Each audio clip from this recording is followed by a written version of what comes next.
Hello. Hope you're all having an excellent day or night. It's okay just since I've done one of these streams.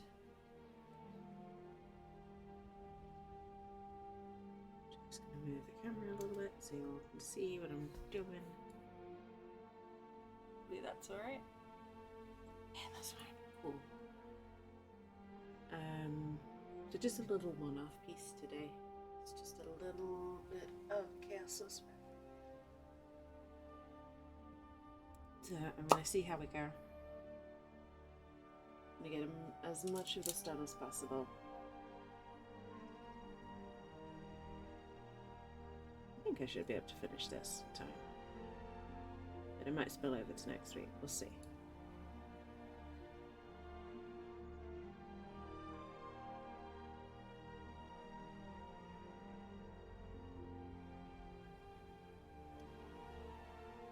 Hey Andy, welcome in.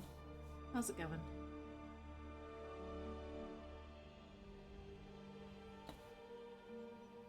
Music's gotten a bit loud, hasn't it?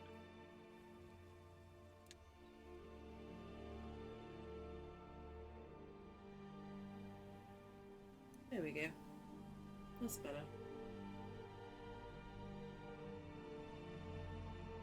Hopefully you all can hear me properly.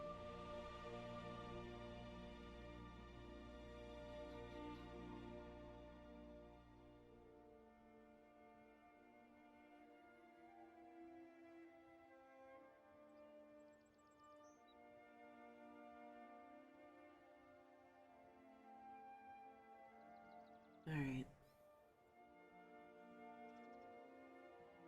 It feels like ages since I've picked up a brush and actually painted something, but I know it's only been a week. It feels like it's been a very long week.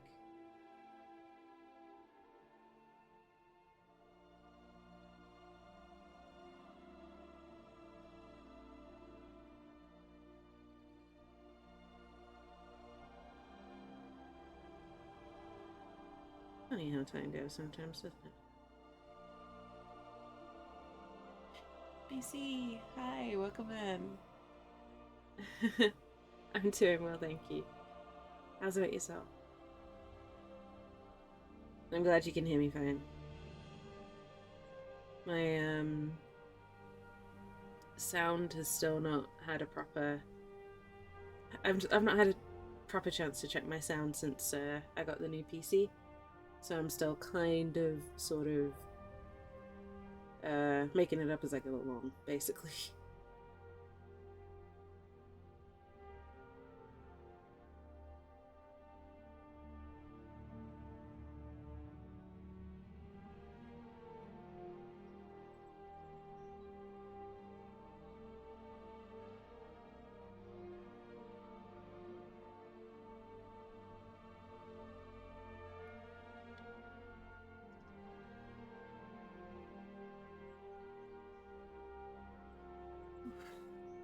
Good, be chillin'? Nice. Glad to hear it.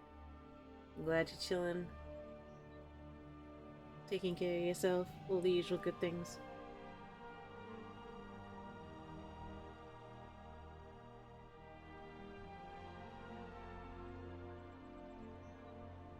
I'm sleepy. I need to sleep more. Is my problem.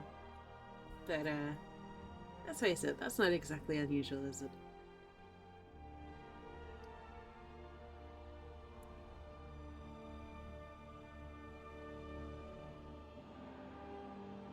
But I was determined to keep to the schedule this week, and I did it. I have done a stream at every point I said I would do a stream, even if it wasn't as long as I'd hoped. Had a balance idea for both. Oof. It sounds like a lot of work. Balancing audio is hard.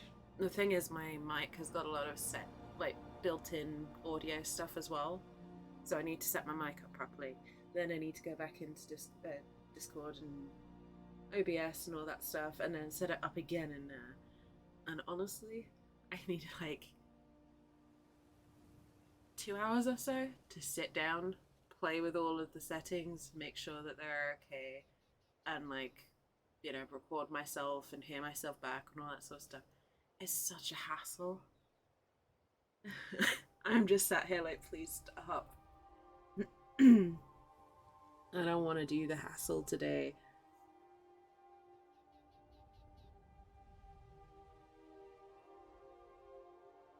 I will do it. I will do it as soon as I have that amount of time free to sit down and actually play around with sliders.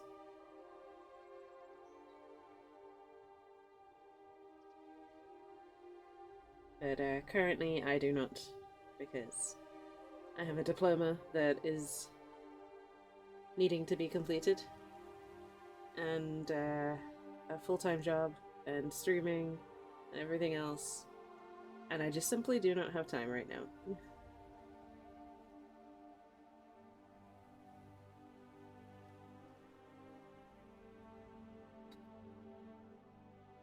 I apologize for the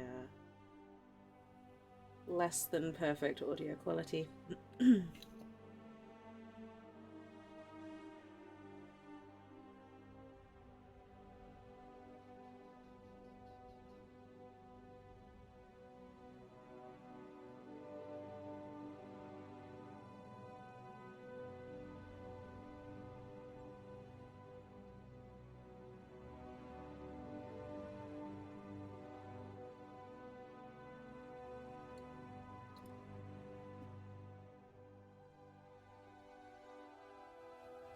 But hey, at least we have Skyrim music.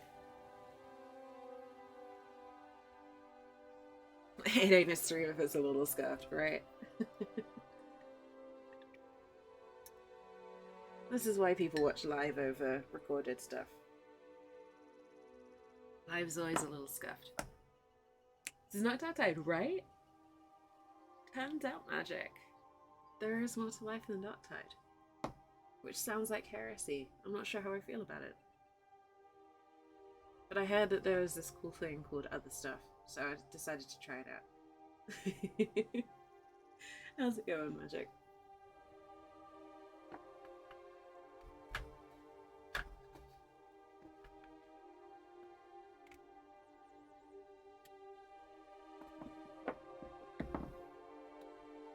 I'm just grabbing some paints that I know I'm gonna need.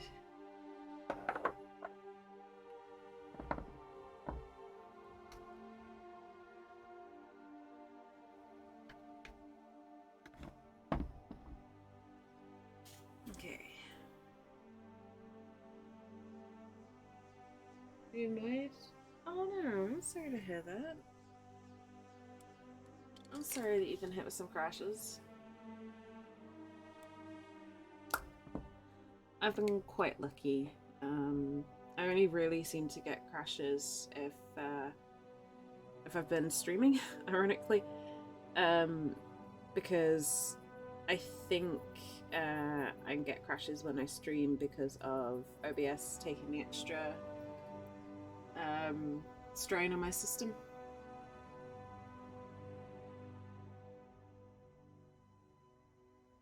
I know they're working on a lot of optimization stuff there, so I have faith that they'll get it sorted out.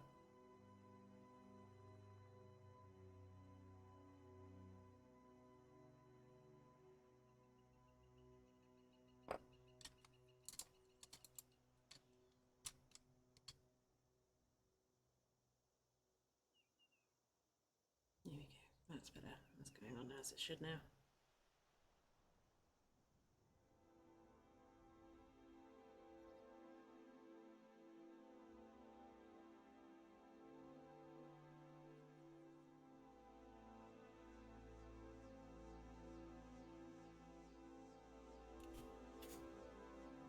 Oh, I am sorry that you're dealing with performance issues with that. Oh, Magic.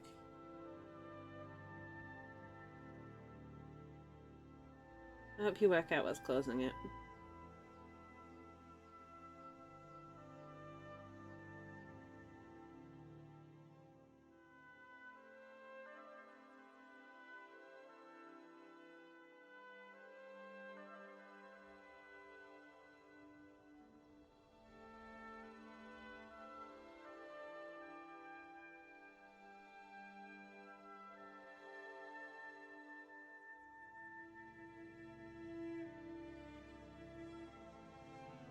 I know, I am taking a little bit of a break on stream at least.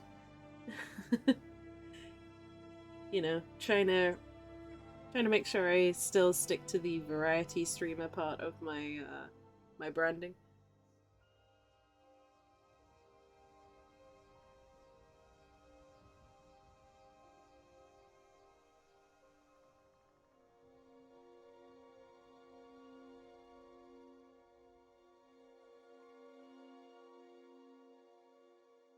We're doing some painting.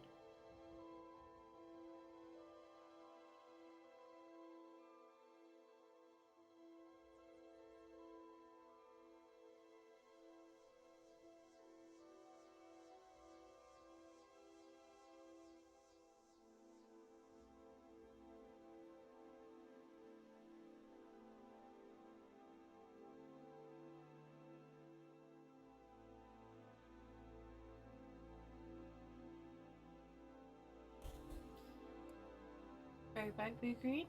Yeah, it is Cabalite green for those interested. Yeah, it's for the big old magic power swoosh that we've got here. So what I'm painting today is a Chaos Sorcerer. They're summoning some demons from the looks of it right now. So I'm trying to sort of give it the effect of being all glowy and stuff. You know, super technical.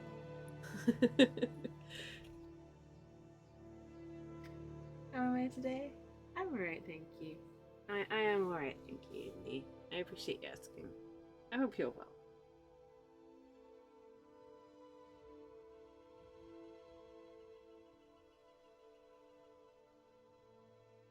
I'm looking forward to tomorrow because all I've got planned for tomorrow is sleep. And lots of it.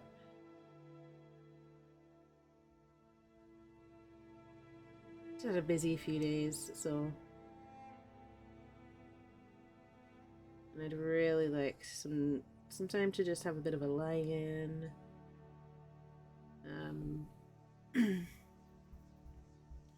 Catch up on some rest. That sort of thing.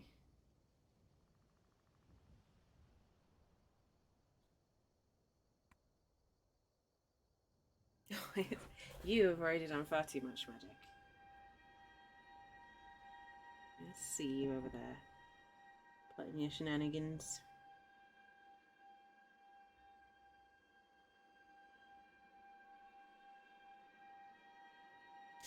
Give me a minute. Look, I'm just checking some details.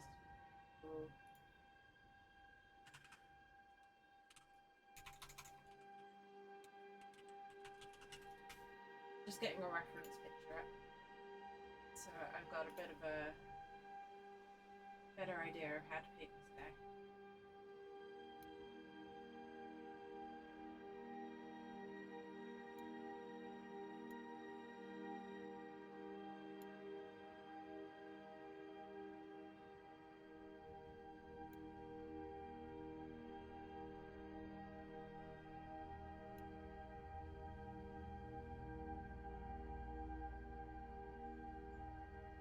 There we go.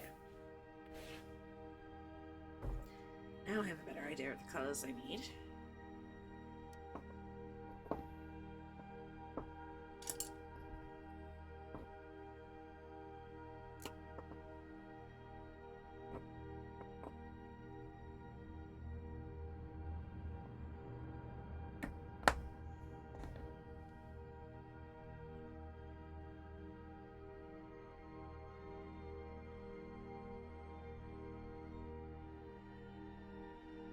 Yeah, these guys are a little different to what I normally paint. They're a lot brighter, a lot more elaborate, I guess, than what I normally paint. I normally paint Death Guard, so they're normally grimdark and ripply.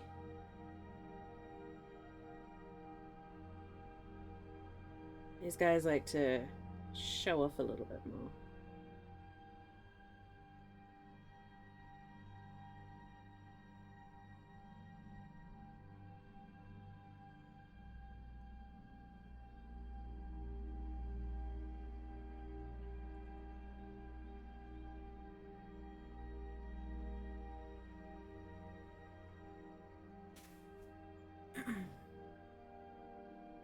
I don't know if it's working at the moment, but there is. I am raising money for charity, as I mentioned. There should be a link that pops up in chat. If you want to donate, it's going to the WWF, to the Protect Our Trees Fund, and it's going to help reforestation. So it's going to help replant trees that have been taken down as part of human activity to help protect rainforests and other forests, not just rainforests.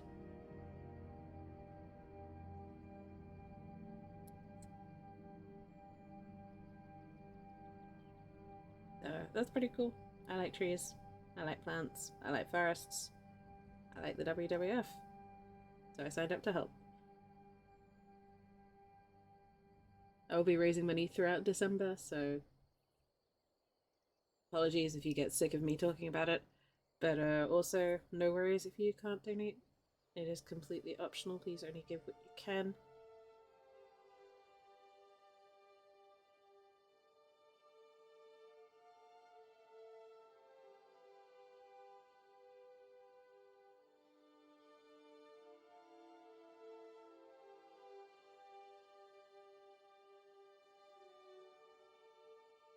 Okay.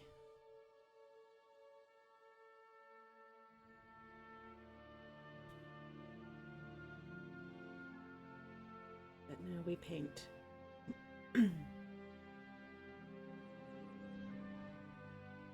This is gonna be a lot more colourful, I think. It's gonna be very colourful, very bright. Which is nice. It's nice to paint something colourful for a change.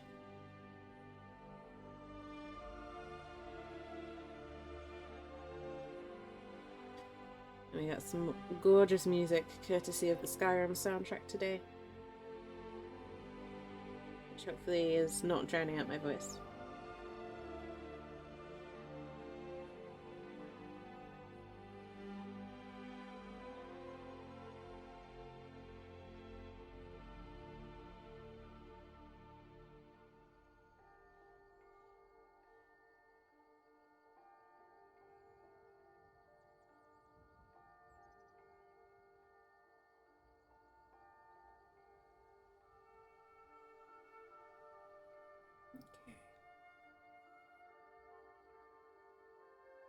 At the moment, it's just very rough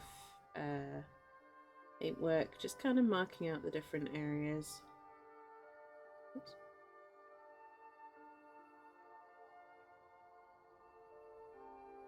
So, you know, getting those first couple of layers on to sort of define the armor, the cloak, the ground, the line art stage, that I like to call it.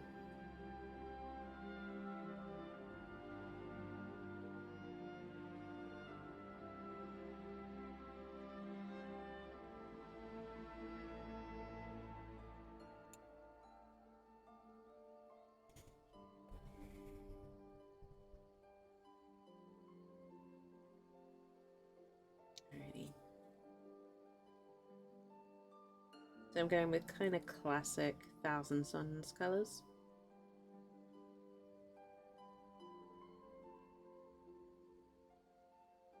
This is my first Thousand Suns attempt as well, so I'm kind of keen to see how it goes.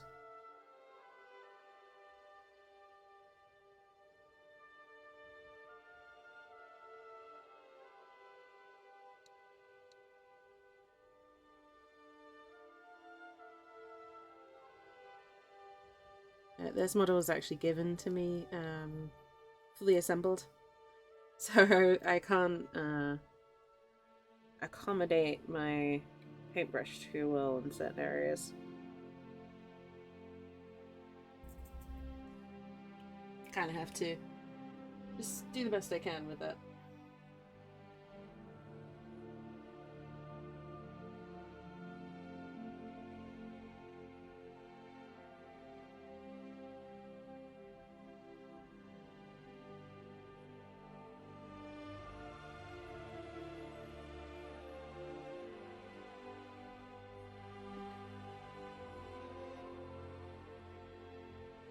the moment I'm just kind of putting down basic colours to see how everything sits together, you know? And then the more we move up through the layers, the more detailed it'll become. You know, the usual process.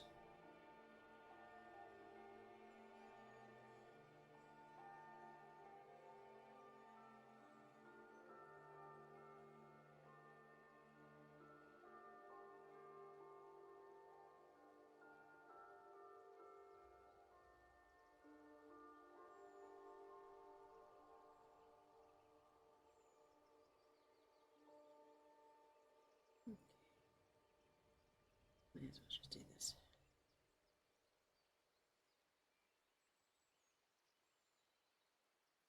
So again, it's rough. So if it goes over certain areas, it's not ideal, obviously, but it's not the end of the world.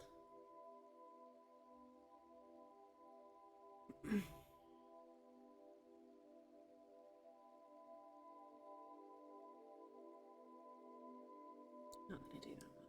Blue. That one's gonna be gold, I think.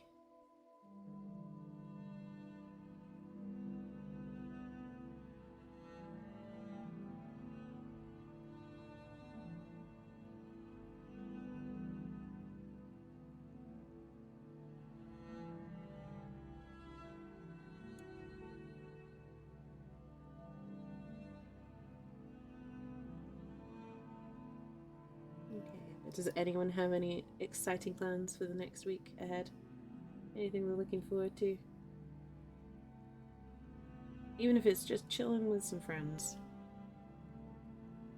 That's still exciting.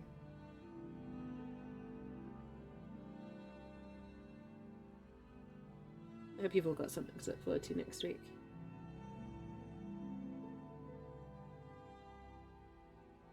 You know, a movie that you've been waiting for coming out, or a game, or a book. Night off to be lazy.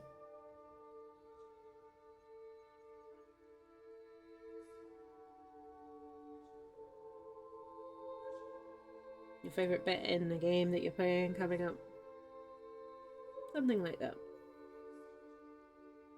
Fallout 3. Oh, you found dog meat. Nice. Fallout 3 sounds like something I should probably try at some point. I'm glad you found dog meat, Indy. It's always good to have a buddy when you're wandering the wasteland. Or so I've been told.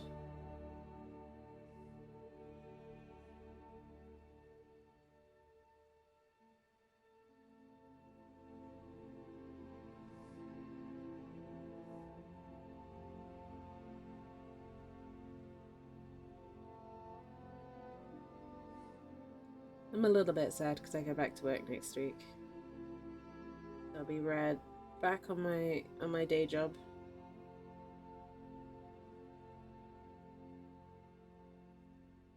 But it was nice to have these few days off.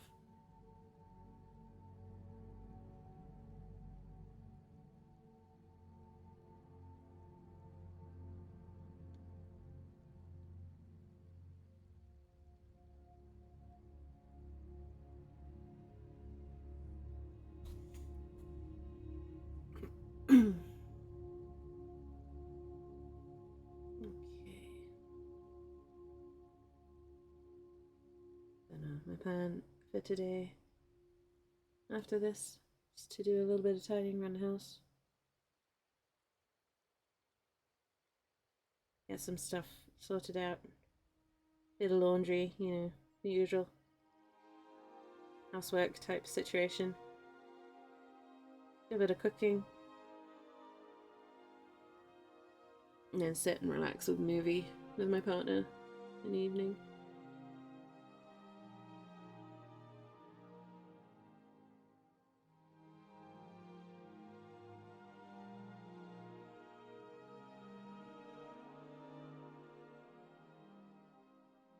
I might be able to squeeze in some Darktide. I might not. Who knows? We'll see.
And this birch as well.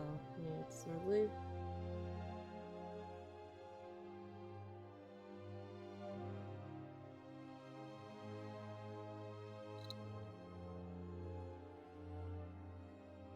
Yeah, whatever your plans are. Hope everyone has a nice, relaxing, pleasant time. With minimal stress and fuss.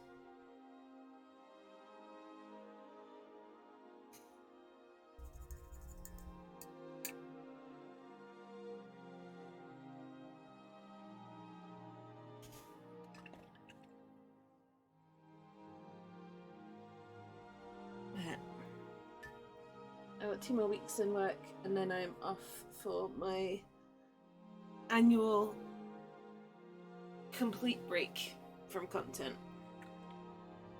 So there will be no streams, no uploads, no videos, no photos, nothing like that. It's a time that I use to kind of completely reset. Do a lot of background work on things.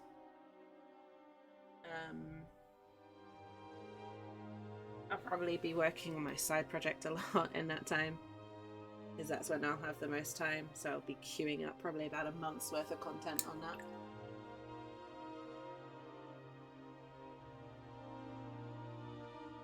Which, I know I keep talking about it, but I'm not yet ready to share the side project, which is why I've not sort of presented it, I guess is the right word. Maybe people? Maybe. I honestly don't know, is the answer. I've deliberately not put any firm plans in over that week because I do spend a lot of the time with my partner.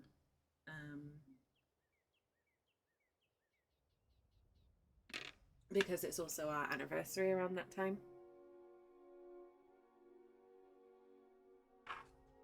So I deliberately don't plan to spend time with anyone other than my partner around that time.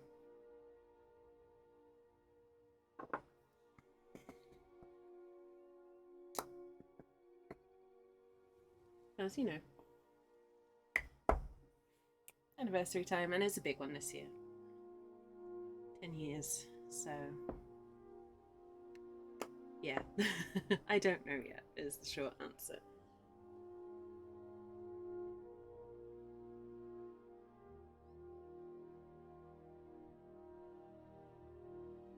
But the idea is to get lots of rest, lots of relaxation in, and then I'll be able to come back in the new year and do all of the things, hopefully.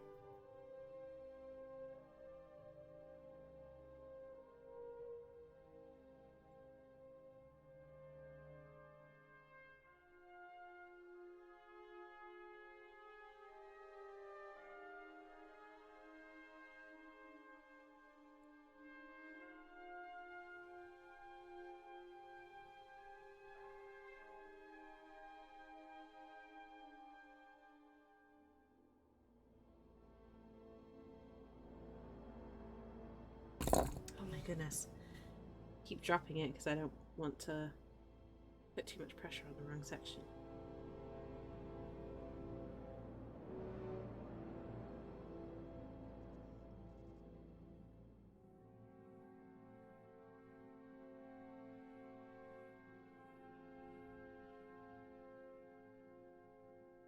But yeah, I don't know.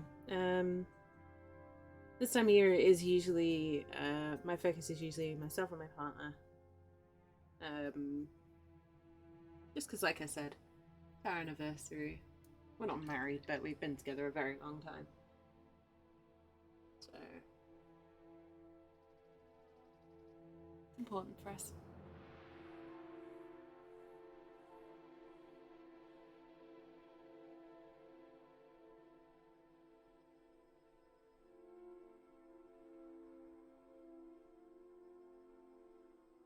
But there's gonna be lots of food, lots of movies, probably lots of alcohol too. It's probably the time of year that I drink the most.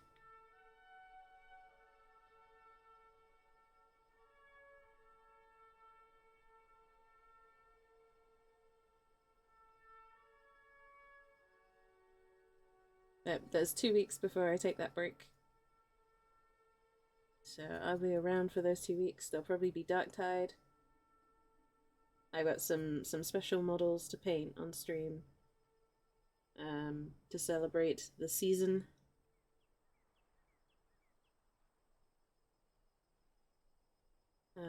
I'll have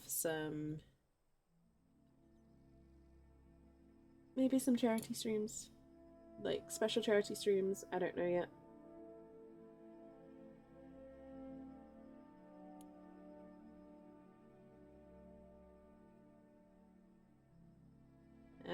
I'll also be keeping up with The Wolf Among Us. I should hopefully finish that soon.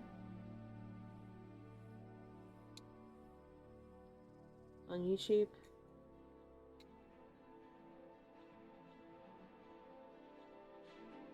I've got 2 chapters left.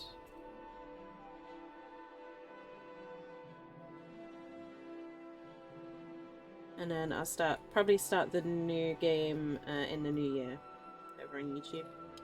For anyone who's been watching this.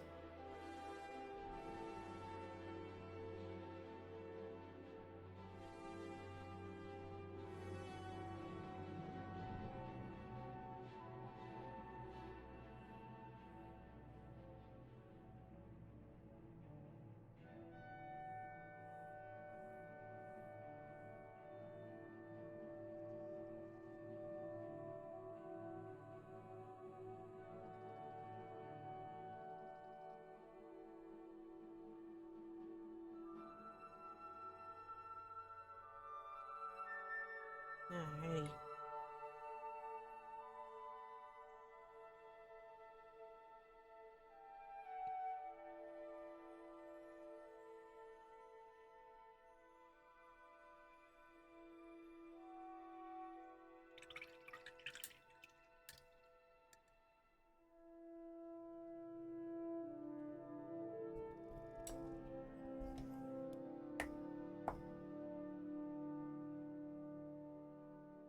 But in the meantime, before we get to all that, we got painting, and we got you lovely folks to catch up with, because I feel like when I stream Darktide, I miss a lot of what's going on in chat. And I know there's other streamers who stream Darktide who have the same problem. If the game gets so intense, you can't really focus on anything else. So I might slightly scale back how much I stream Darktide. Yeah, just so that I don't turn into one of those streamers who just sits there silently while the game plays and chat just kind of does its own thing. I don't think anyone comes here for that.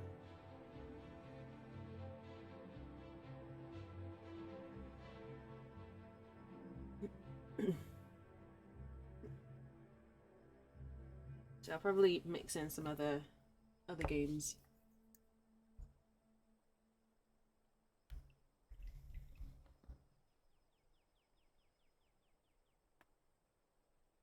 I don't know what yet. I haven't planned my schedule for next week yet. Which is, you know, always something that I do after these streams.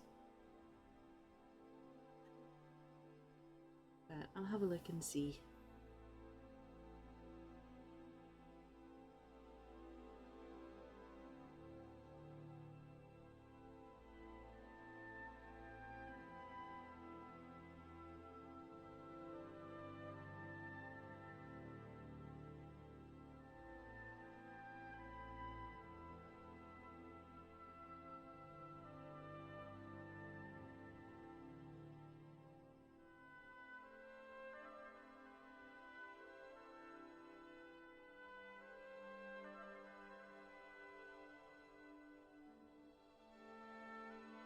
Okay.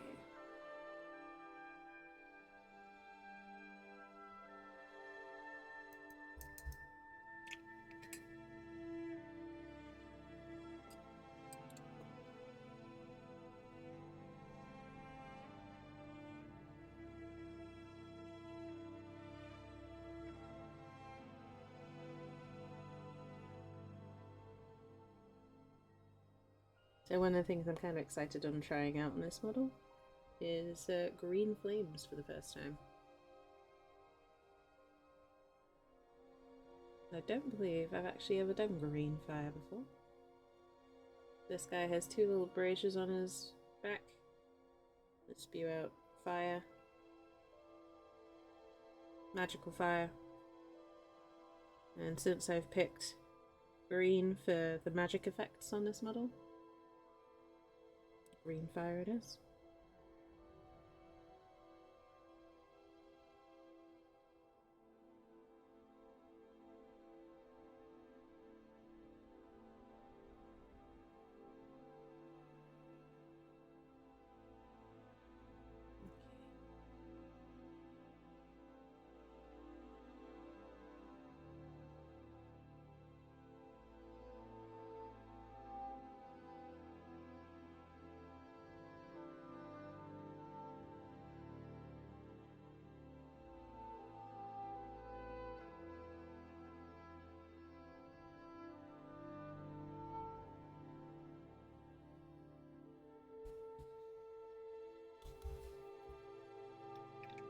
Going running graphic benchmarks for Far Cry 5. Nice. How is it looking, Indy? Looking good, I hope.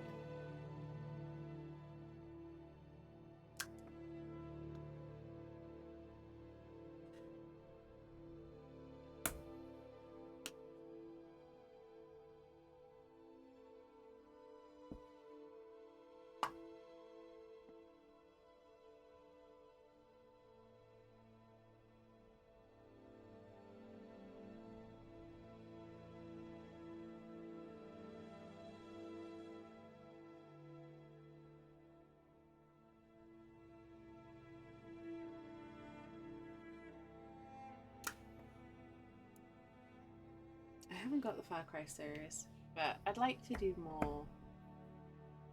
So one of the reasons why I want to do longer streams is that I want to do more story-based games. So stuff like, you know, Assassin's Creed, God of War, that kind of stuff.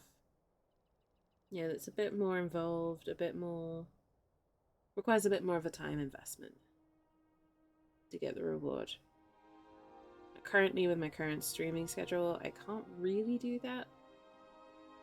So I'm currently just kind of looking at what my options are for freeing up some time to get that.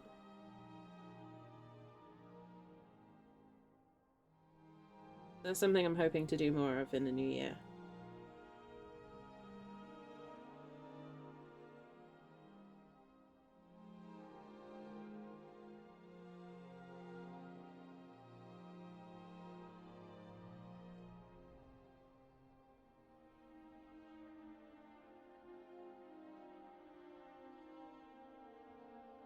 It's kind of partly what I've started doing on YouTube, but with YouTube especially, I try to keep the streams kind of shorter because they also turn into a video straight after.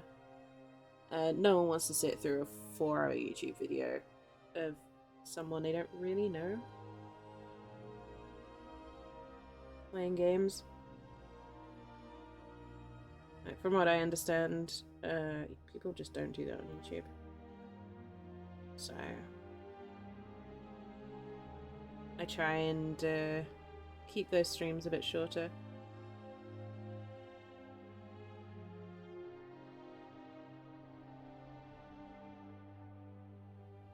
Making them a bit more suitable for the YouTube audience.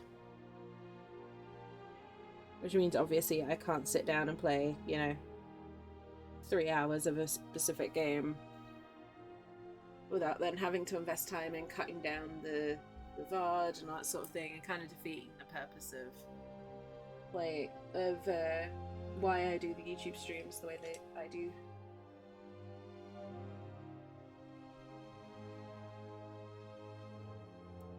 Pretty consistent between 52 and 60 FPS. Nice. That sounds decent to me.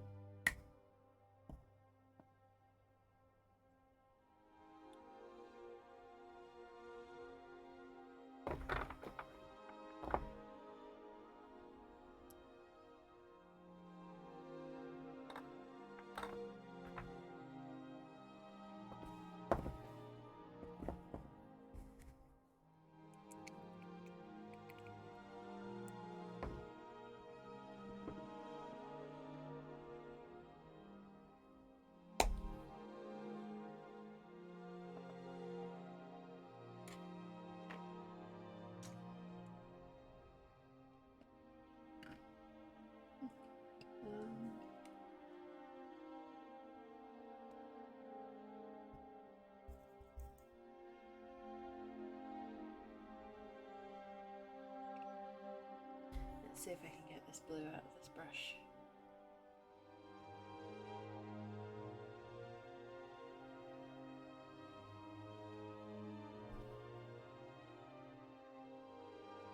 Alright, I think I know what's happening. Bear with me a second. I have something that I need to fix.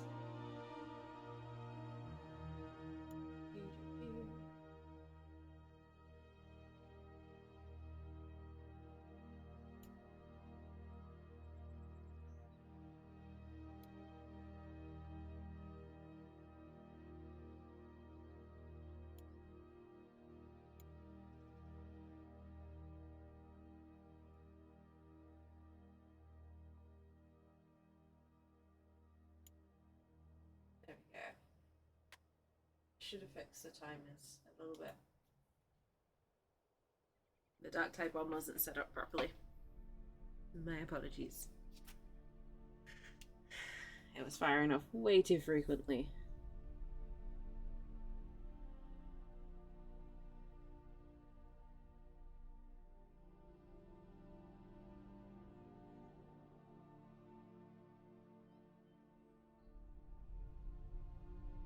I have push buttons and it should be a lot better now for you.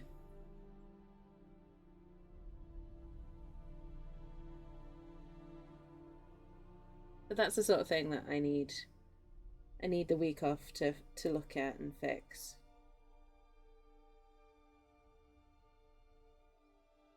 And really, I should be doing that way more frequently than once a year, but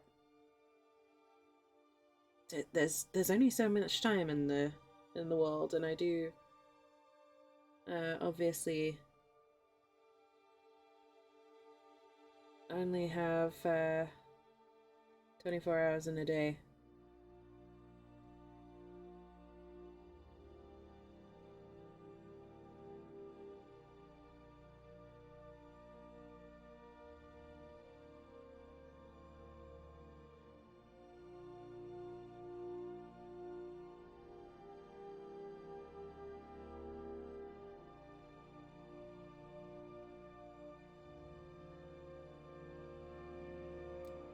And I might say it like it didn't go below 49. Nice, indeed.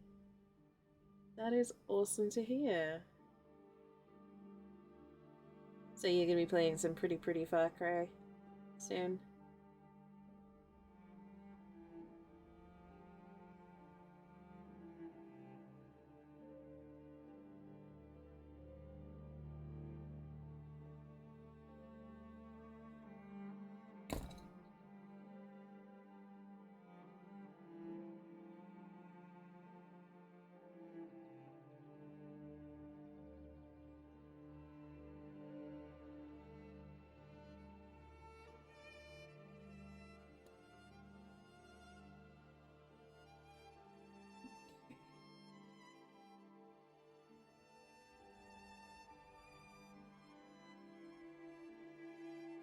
You'll be pleased to hear I've also officially started my tax saving fund.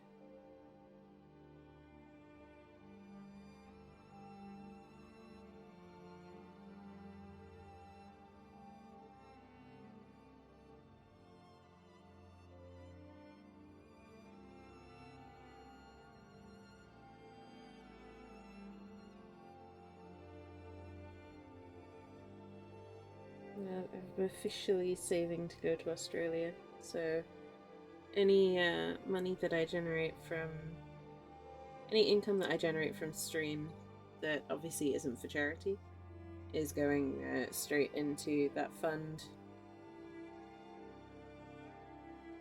and paying off my bills while I do it.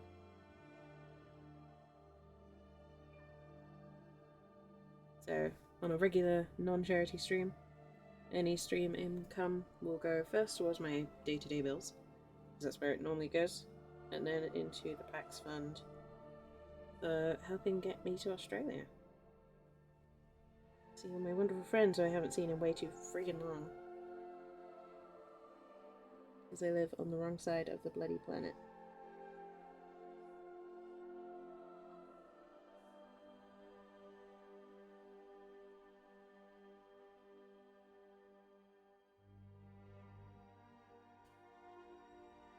Hey, Mango.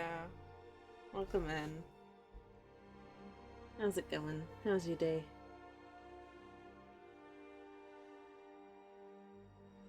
I'm getting over these ultra graphics. It's such a good feeling, Indy. I'm so happy for you. I'm glad you got it. I'm glad it's working out the way you wanted it to.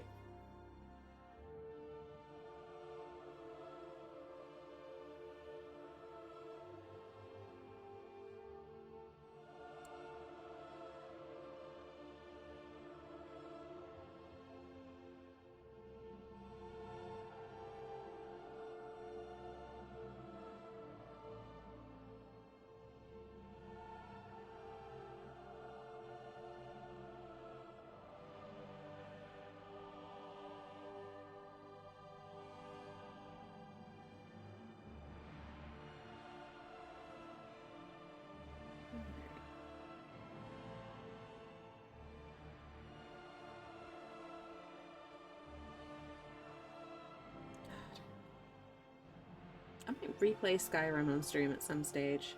I forgot how much I love this game. The music is just phenomenal.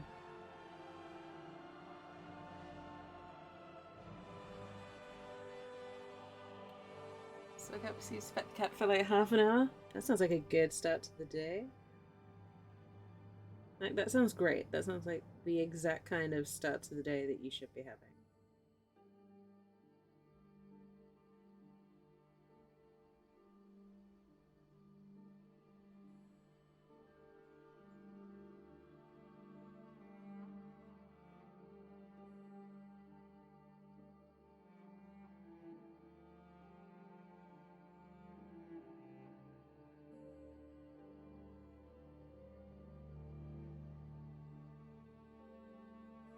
Like, one thing that always struck me is that we shouldn't have to rush off all the time. You know, if you need half an hour to pet your cat in the morning, you should be able to give your cat all the damn fuss.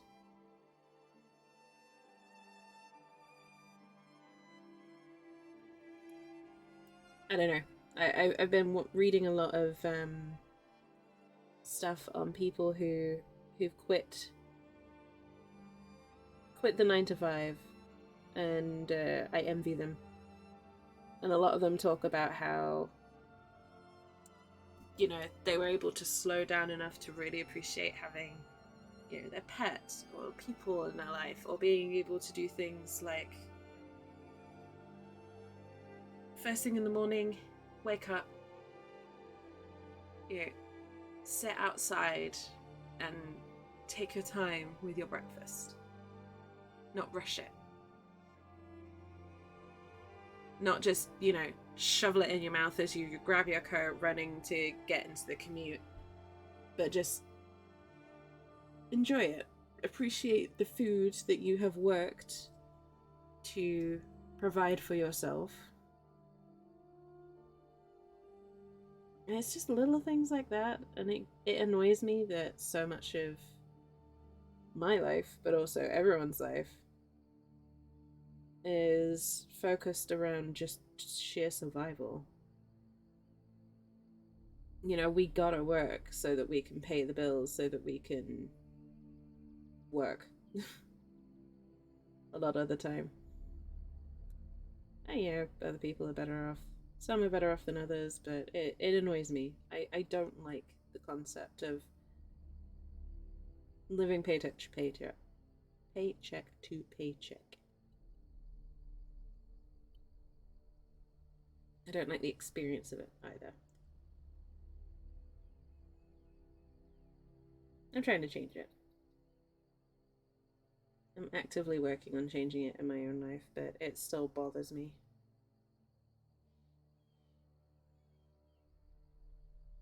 Anyway. Fresh Skyrim? I love Skyrim as a game. Yeah. I spent so much time on that game.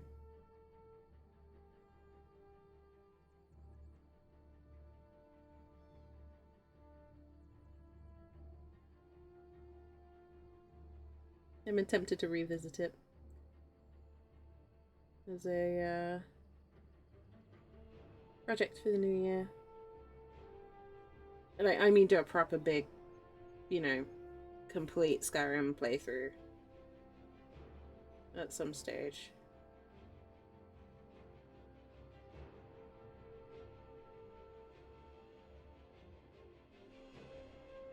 Or at least go through the main story from start to finish.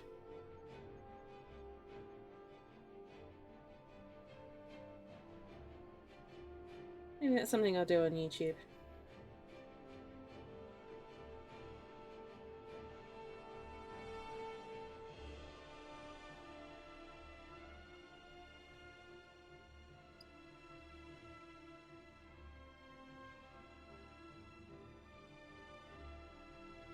Far 5. That sounds interesting, Indy. I don't know who any of the characters are, because I don't play Far Cry, but that sounds cool. It's definitely different. I don't think I've come across a game that's done that myself.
this.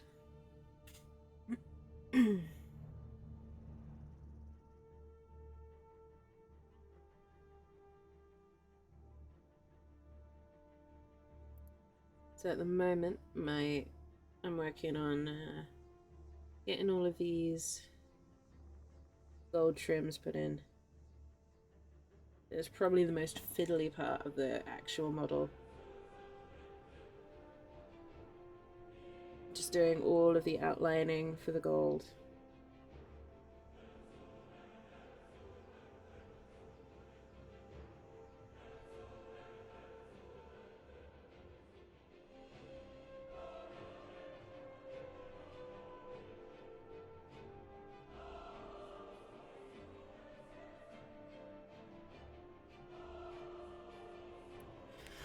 Oh, which else I say move on?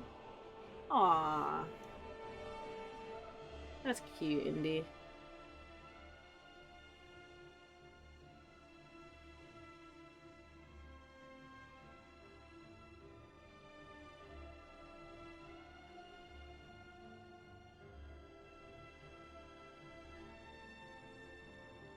That's cute.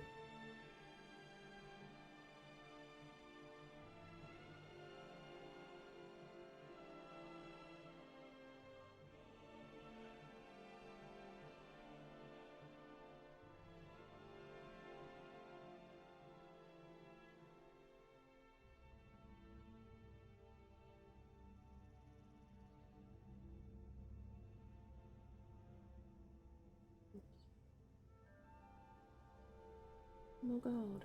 More gold. Gold everywhere. I know I said I wanted to do a model with less gold, but apparently I couldn't find one, so here we are. After the last project.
Sorry.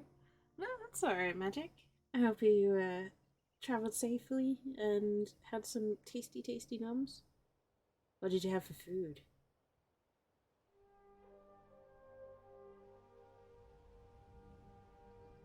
No need to apologize.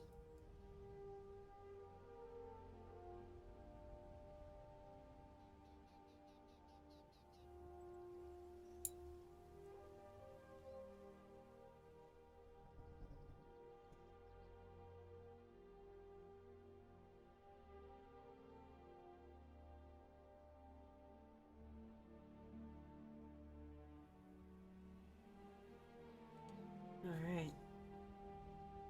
Starting to see some slow progress though. I'm getting some definition.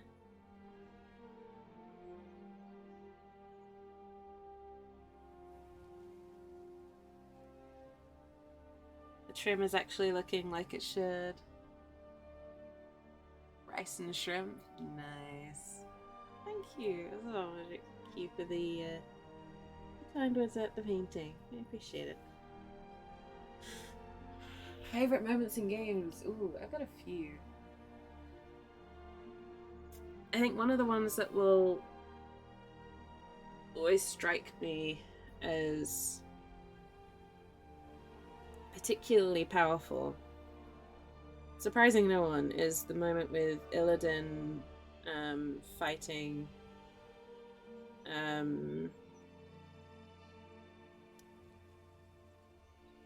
what's the name? The name's just gone out of my head. But fighting the godlike creature in Legion. Because when he's shouting, "I am my scars," because you see what he goes through to get to that point. He gives up literally everything. You know, his people, his family, the person he loves, you know, his humanity, his principles. You know, he gives up everything. And they tell him, "Oh, it's all part of the greater plan, and, you know, your scars will be healed." And it's like, no.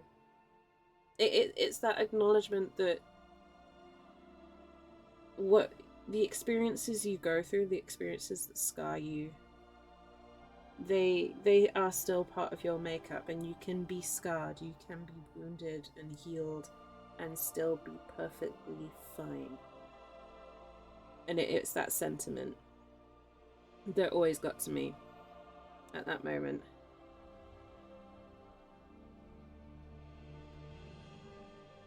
Versus the Lich King? Yeah, the Naru is the one I meant. I couldn't think of the name.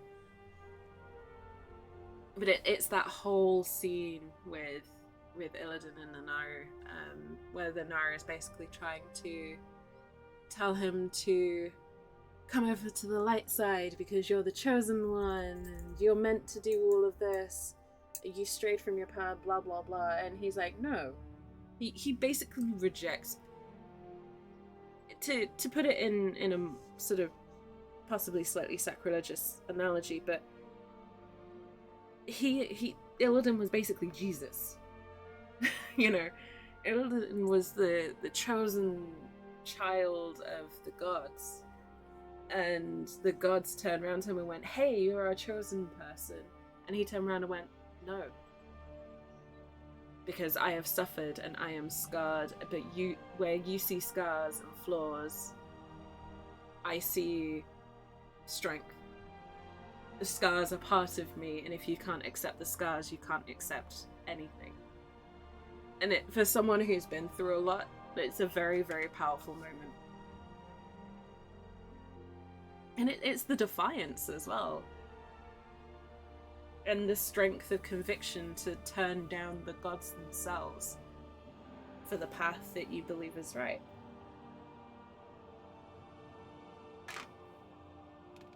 So that's probably one of my all-time favorites, because of how many different layers of meaning there is in just a few words.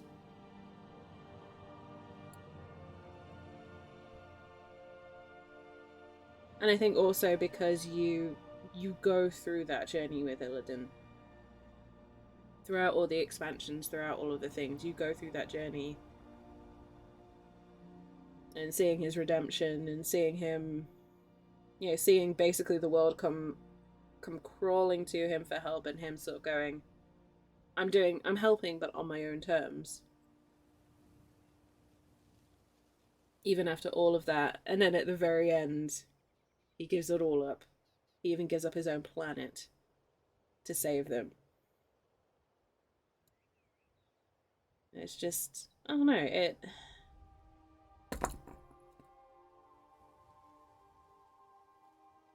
it stuck with me for so long.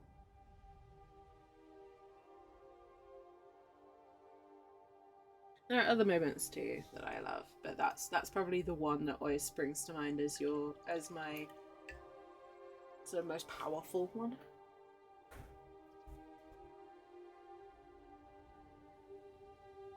A lot of moments from the WoW story, but I think that's because I played it for so long, so it's hard not to focus on that.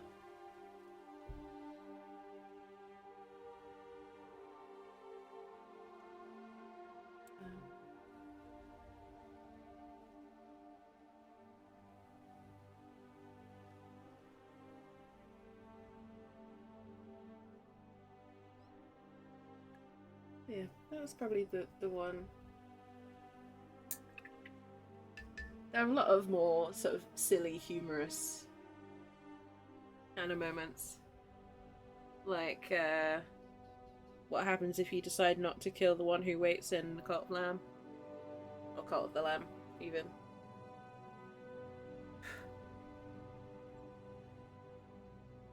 He becomes part of the cult, part of the crew.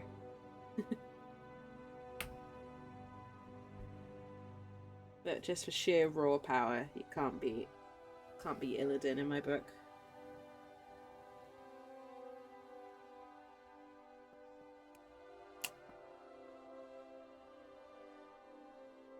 Lost Ember's a good one as well. That moment where you understand who it is you are and your place in the story that you've been uncovering. That one is a big sucker punch to the feels. And up until that point, the story is admittedly kind of dark, but the universe feels very light-hearted, and you think that you're the one who needed help.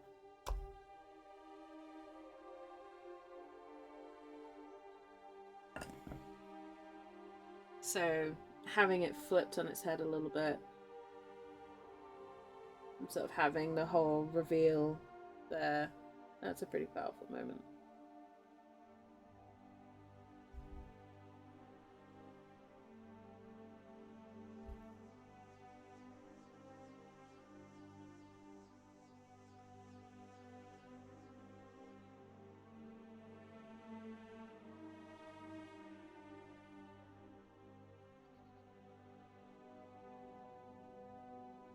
I don't know. Any of you guys got any favorite moments?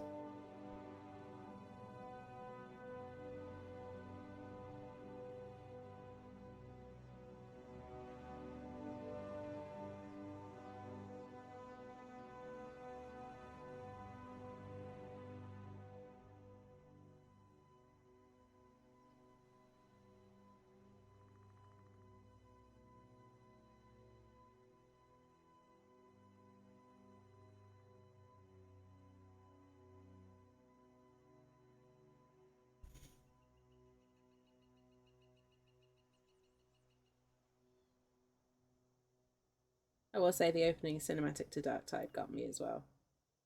Just for just for how giddy I got when I was watching it. Just sheer excitement about finally getting this game.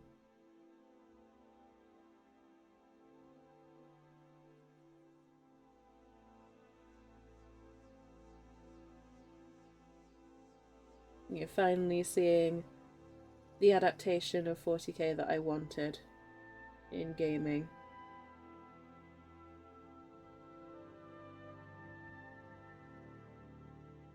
We arrive at the Broken Shore and Illidan is so smug, as he should be. As he rightly should be.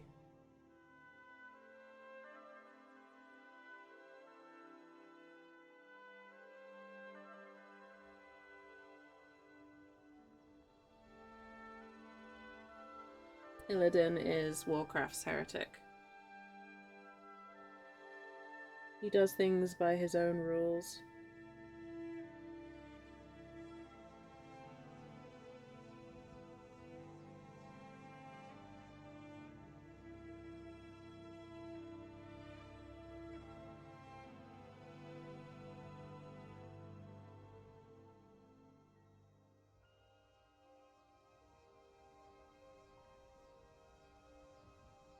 I think also the moment you see your first dragon in Skyrim.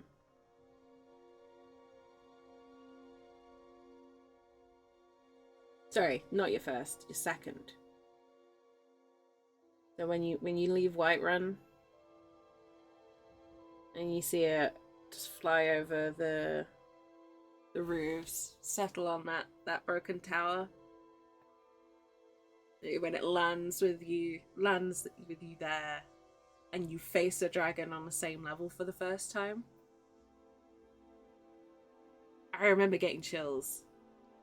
Just being like, oh boy, I have been in this universe for about half an hour.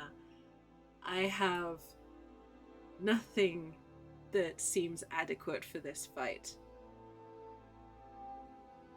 And just sort of being there like, well, here we go.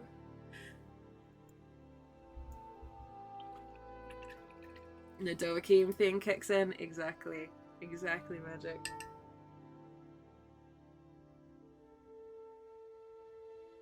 It's that moment of just seeing this thing looming over you and going, oh, okay. That's a big dragon. Let's kick its butt.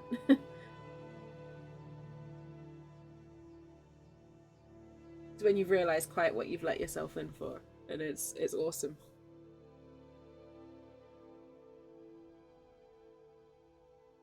And then later on you realise you had no idea what was in store.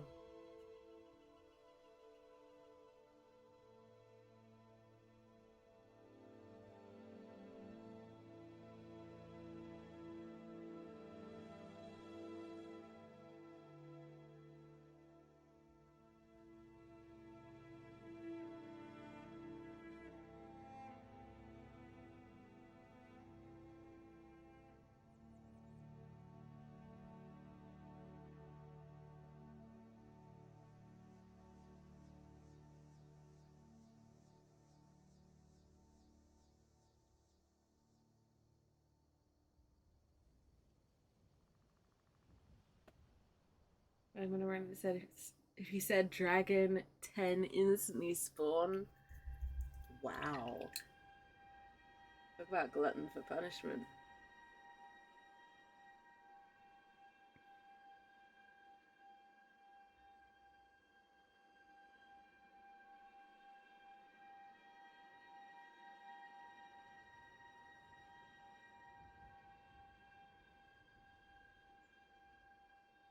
I do want to do more Skyrim. It's a game that I'm not sick of. Somehow.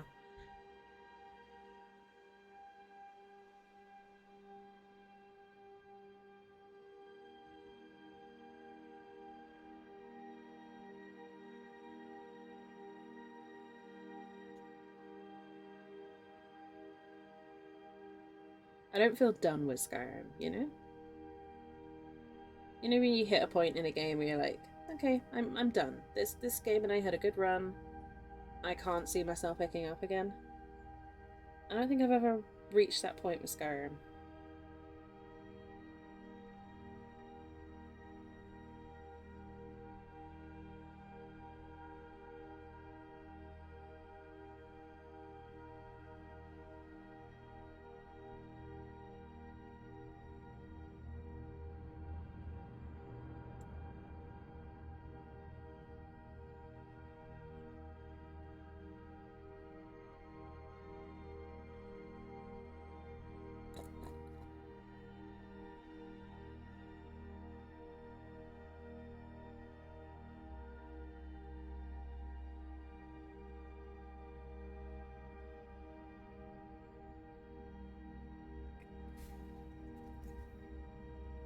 Skyrim is the most modded game ever. Yeah. I've seen countless Skyrim mods. And all of them are great in their own way. They all have something that's good about them.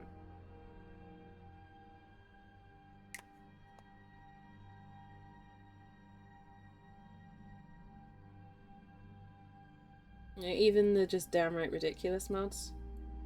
Like, I've seen mods that put Thomas the Tank Engine faces on every dragon. Just cause. And it's great. It's fantastic. I love it.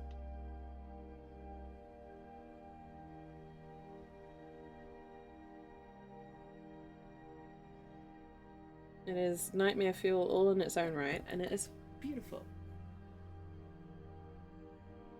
And yeah, like mods to use lightsabers, mods to use guns, mods for literally anything you can think of in Skyrim.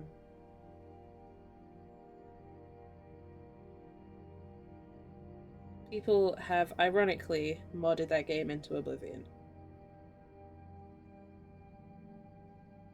And I think that's why it's still such an enduring classic. People still love Skyrim, even now.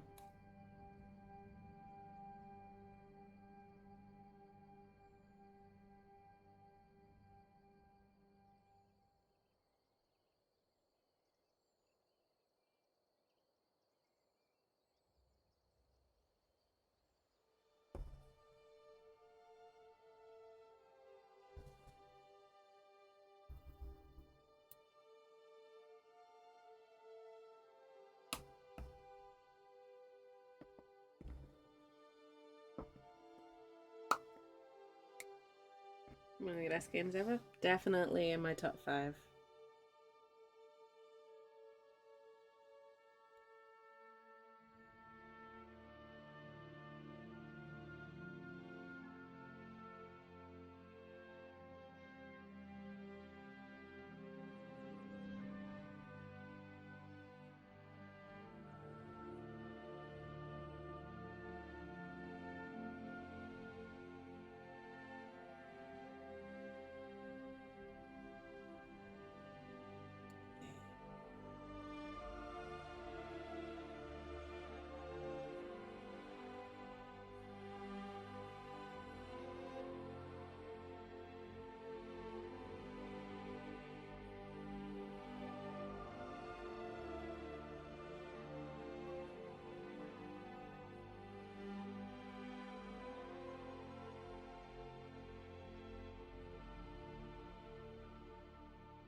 Capital Wasteland calls.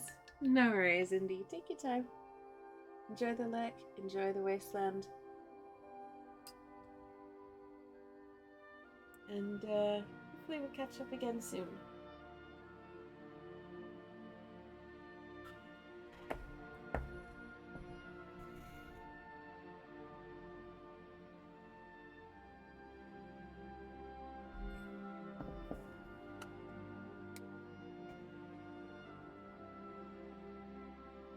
I don't know, has anyone got any favourites we've not mentioned yet?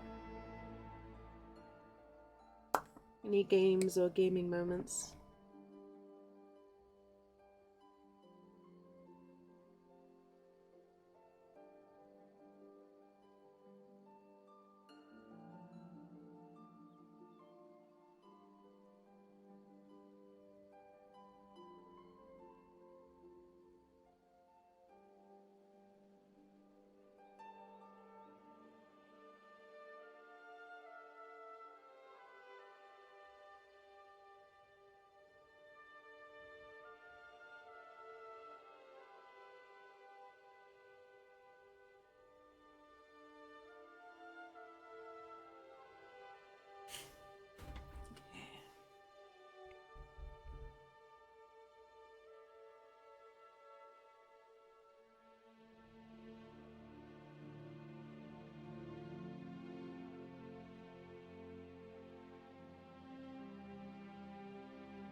I always find that it's the moments that just surprise you. You don't see coming. They're the ones that stick in your head the most when you're gaming.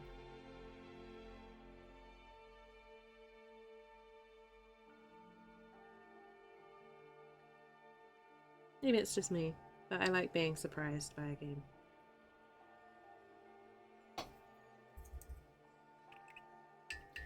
as well that was special. That's fair.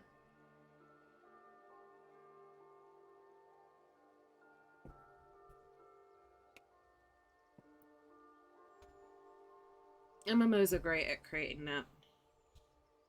I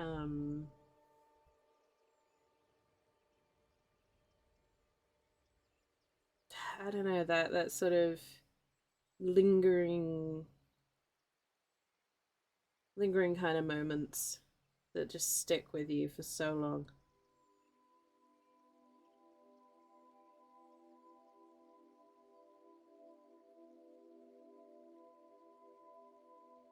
Green Hell has got a fantastic story as well, actually. Surprisingly enough, for a survival game. If you like survival games, but are also a fan of a good story, I thoroughly recommend Green Hell story mode for that.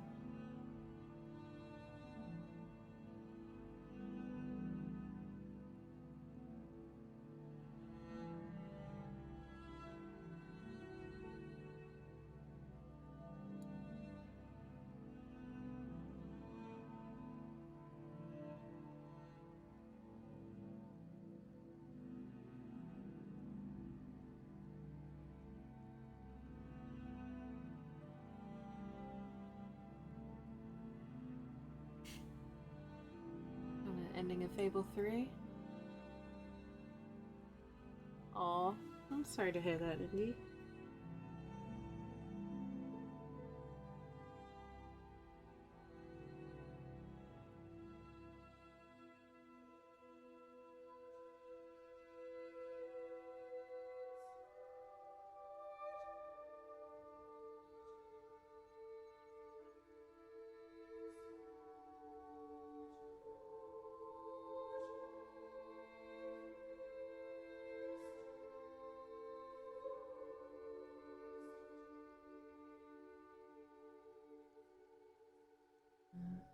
Problem is, I can think of so many games where it's just absolutely broken my heart. And I'm just sat here like,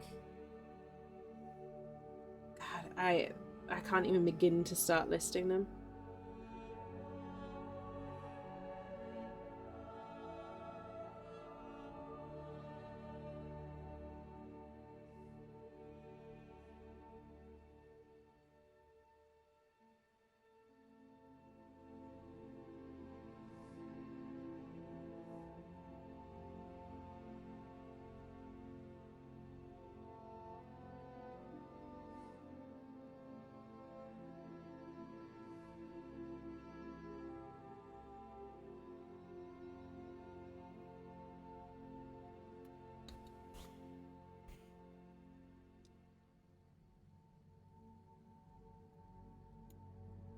Stray was pretty phenomenal, to be fair. The ending to Stray is great. I won't spoil it for anyone who's watching Hen's playthrough online.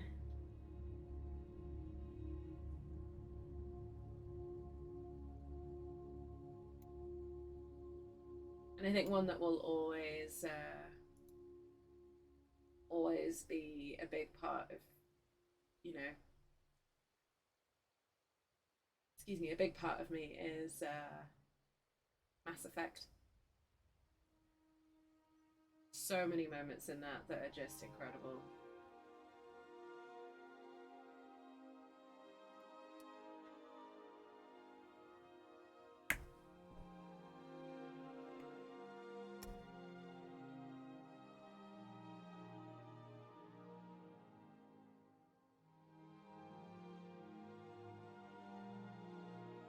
Even if you don't like the ending to 3,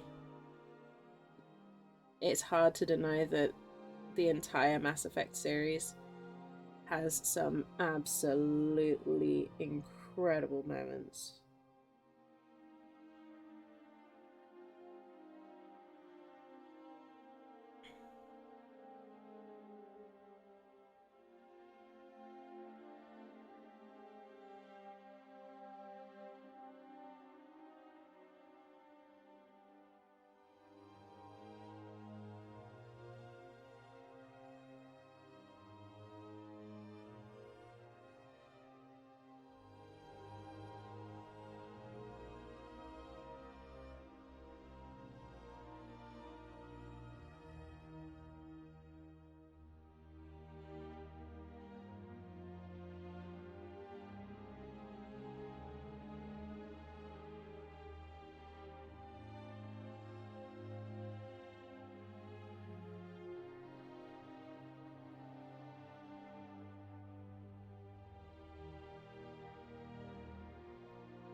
Coffee, tea, or neither? What, just in general, mango? Or first thing in the morning, or... I'll be honest, I like both tea and coffee. If I'm out and about, I'll usually drink tea because it's more consistent. But if I'm at home, I'll drink coffee for the most part. Because then I can make it just the way I like just the way I like it. I'm more picky with coffee than I am with tea. So, yeah. I like both.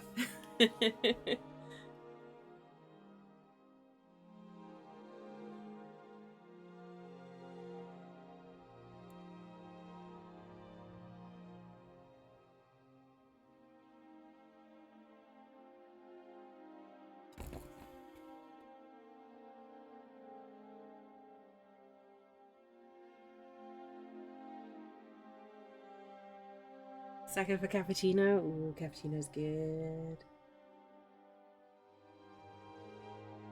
I'm just very picky with coffee because there are a lot of bad coffees out there. And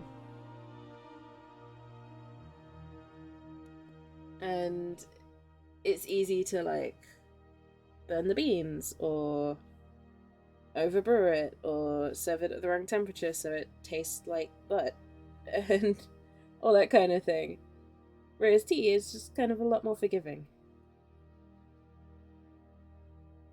So I usually drink tea when I'm out and coffee when I'm home.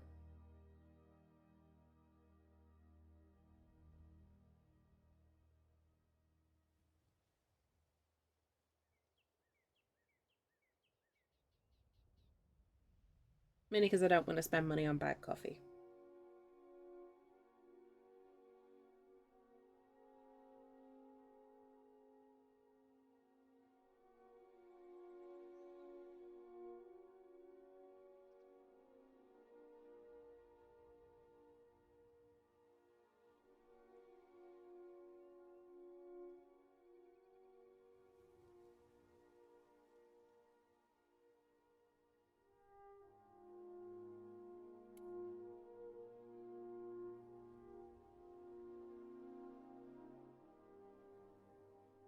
Hey, coffee. Hey, chai.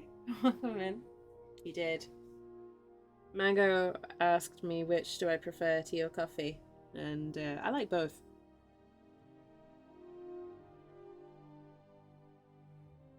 But bad coffee, bad coffee is a bad time. Not many places here in the UK do coffee well.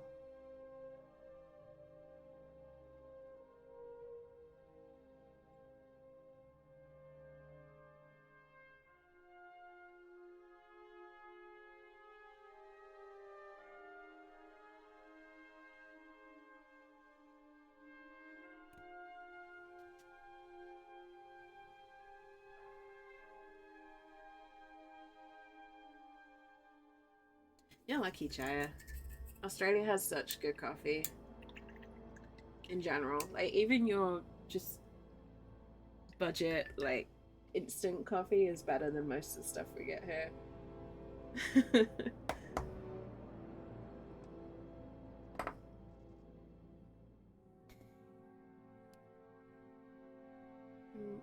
Drinking coffee while in the UK? Right, Mango? I live up to the name. Oh my goodness. This is welded shut. Ow. My hand.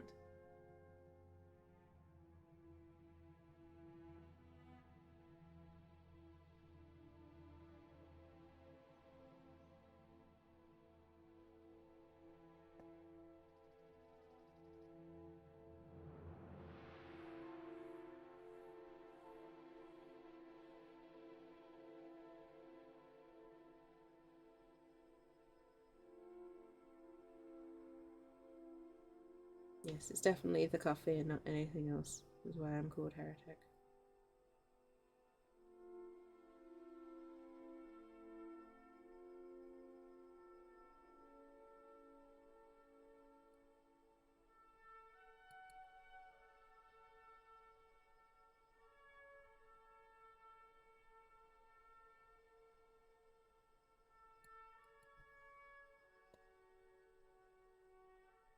No comparison. I've drunk coffee in enough places to know that you guys have good coffee.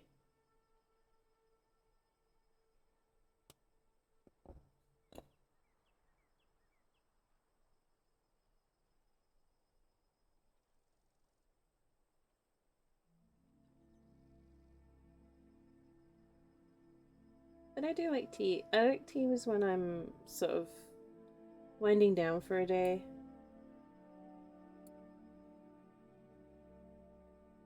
Tea is the kind of drink that I'll have if I'm, you know, reading a book on a rainy day or something like that.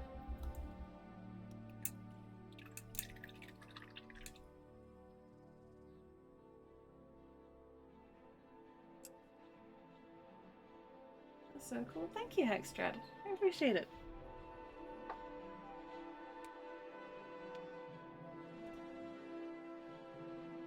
And welcome in as well. I hope you're having a good day.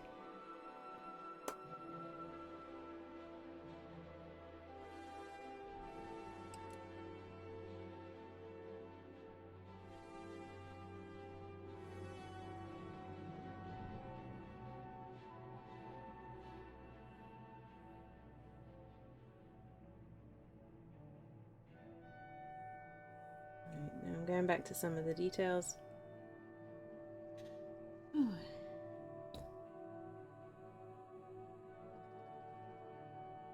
Just kind of tidying up where the gold is in places. Like Thousand Suns, this is actually the first model of Thousand Suns that I've painted. I mainly collect. Actually, I wouldn't say I collect a specific army. I collect display pieces these days. So I do a little bit of everything now. But when I was playing, I was mainly a Tyranids and Death Guard player.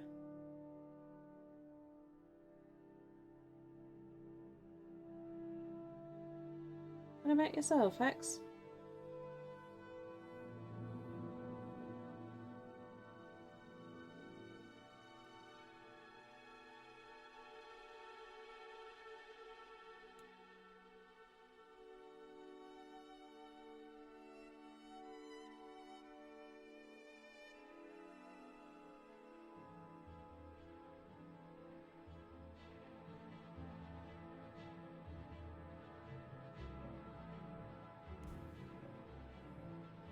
Bears and Grey Knights, nice. Good stuff. These days I don't play so much, so I've got a lot of different models from different games and different factions sort of dotted about.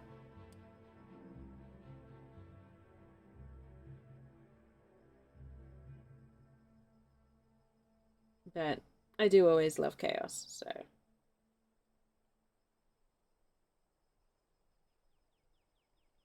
it's partly why I gave this guy a go.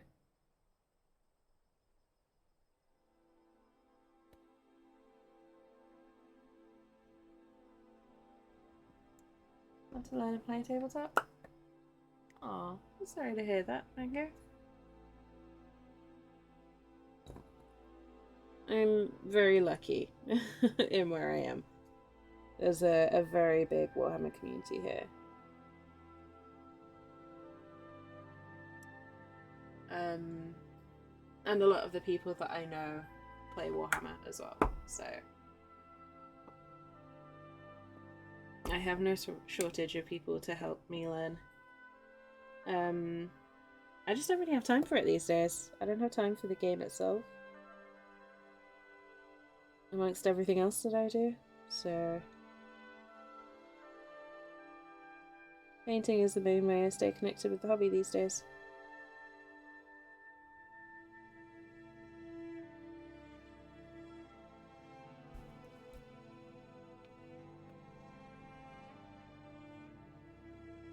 Forge World Marines? Forge World is, yeah. It's tough.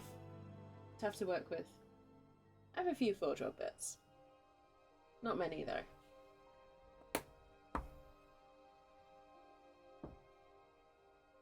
They are definitely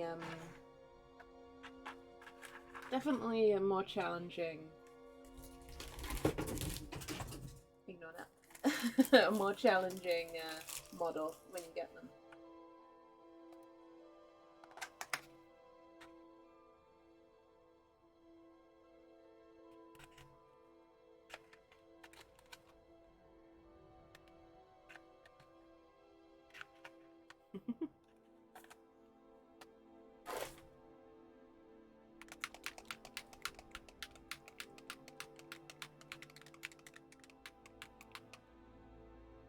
Won't even try to talk someone into buying expensive flex at prices.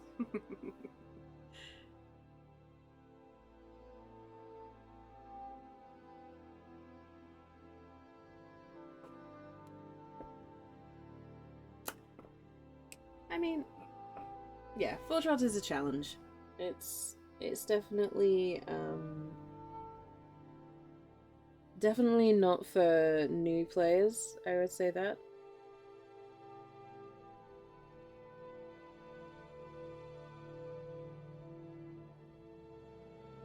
And definitely not for those who have not been in the hobby long. That's not to be rude or anything. It's just that it is a way more challenging. Like, resin is way more challenging to work with than plastic. So if you're just starting out, or if you've not got a lot of experience with different mediums, it's one that I would suggest saving for later.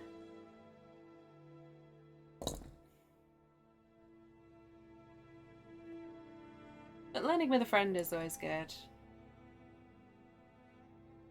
Learning with a friend is definitely the way to go, I would say.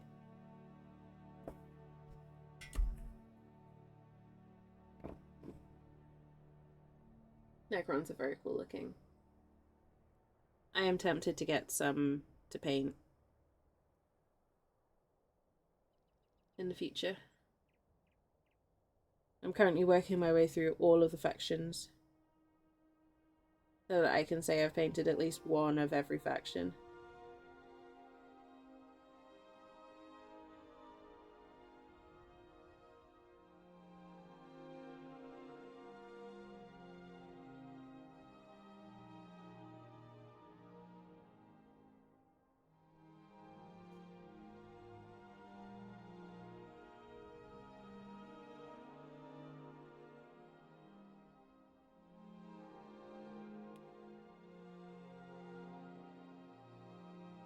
Um, 4 years. Yeah, I mean, if you've been around that long, converting from Horus Heresy to 9th shouldn't be too difficult for you.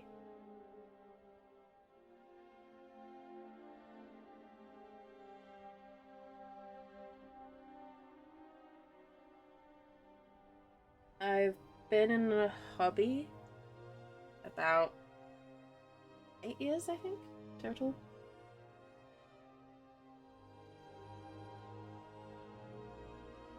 These days I play mainly Kill Team and Necromunda when I do play, so.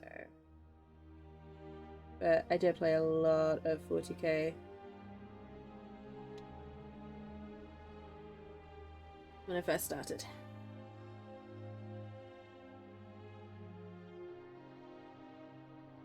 But I had more time back then.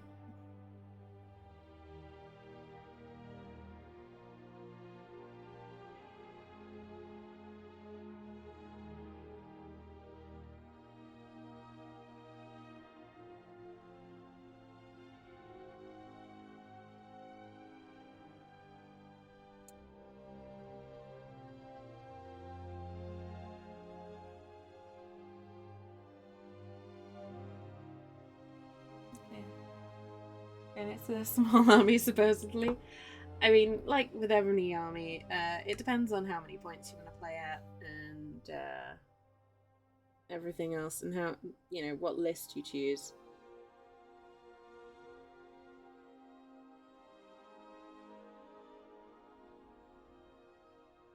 They are one of the smaller model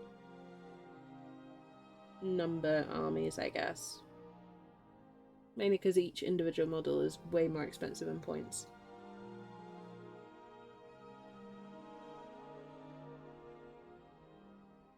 But, you know.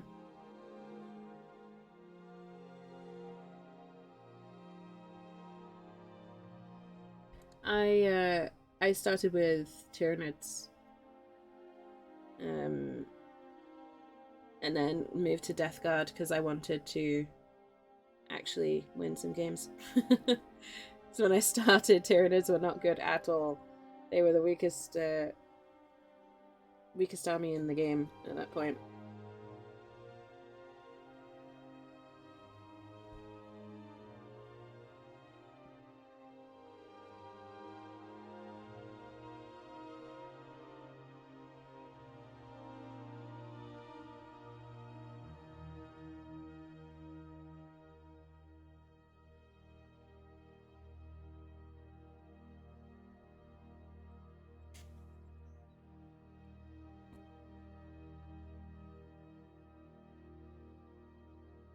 Ooh, Luminatus Lazarus is a good one.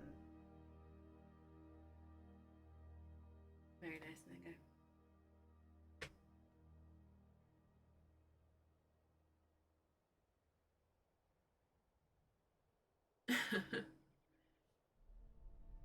Knights are a small. I mean, yes. It is not a hobby that you get into expecting to save money, sadly.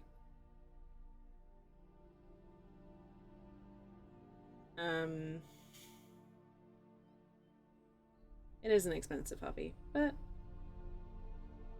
for me, it's worth it.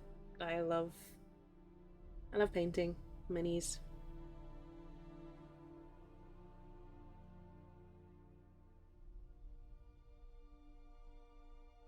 I wish I could do more painting for other people rather than painting to put this on my shelf, but yeah, there we go.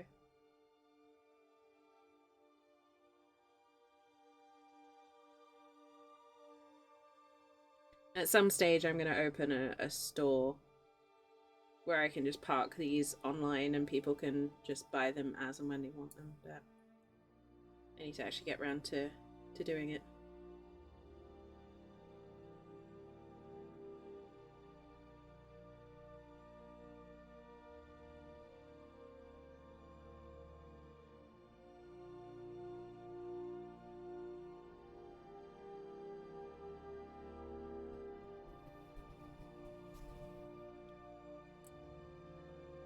Yeah, Chaya was lovely enough to be one of the first people who commissioned me. I've done a couple of commissions over the years, not many.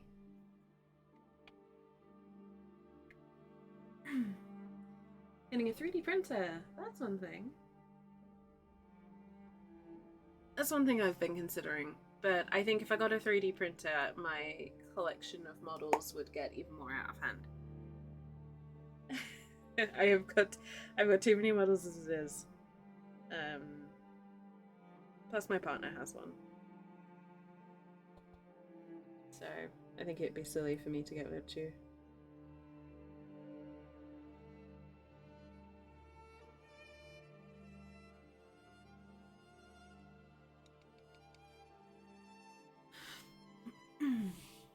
Thank you for the hydrate. I hope everyone has a tasty beverage. It's got plain old water.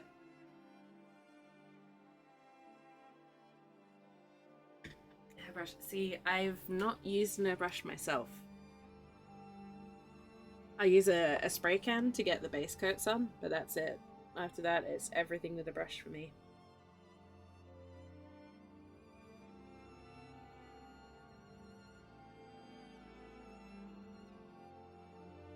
No judgment for anyone who uses it. uses airbrushes. I just don't. Everything by hand.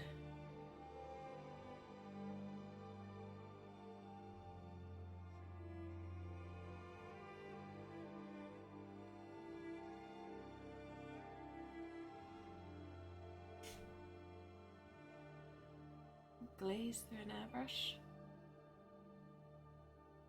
I've never tried glazes.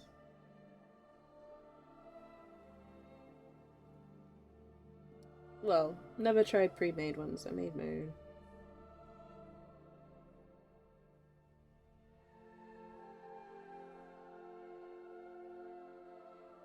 Can't stand base coat and Space Marine armor. That's fair.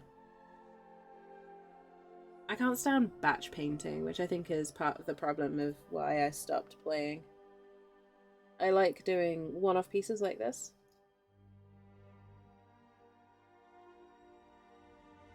Because it keeps my interest. If I have to paint the same thing for weeks on end, I go a little stir crazy.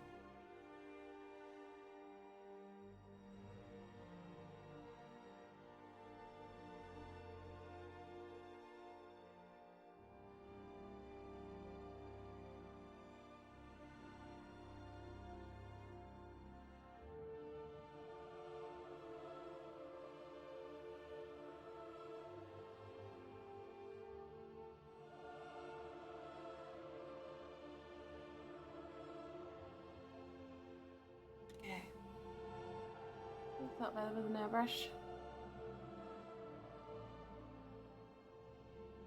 That's fair. Like I said, I'm not used to myself, but I don't pass judgment on people who do.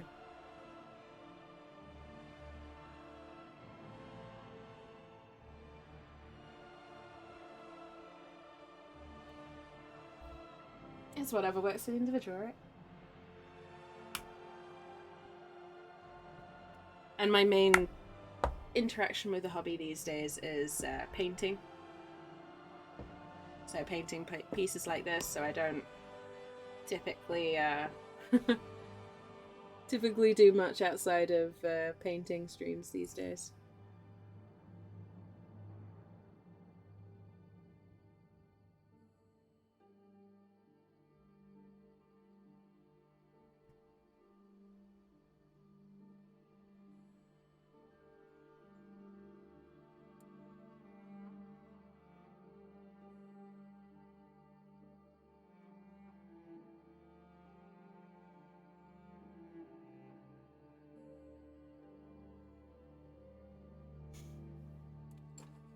Haven't used contrast before. I have, yes. I have the full original set of contrast paints. And I use them in combination with regular classic painting methods. I think they're an awesome tool. I think they're great for enhancing colors, and they're also just, I honestly think they're great if you're just looking to paint a lot of stuff really quickly.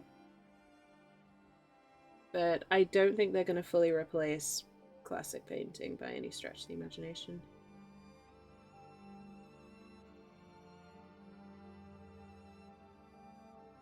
Mango, enjoy the look.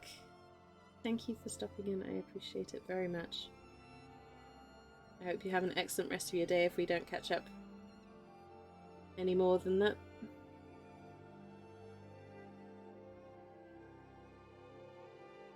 Thank you very much for stopping in.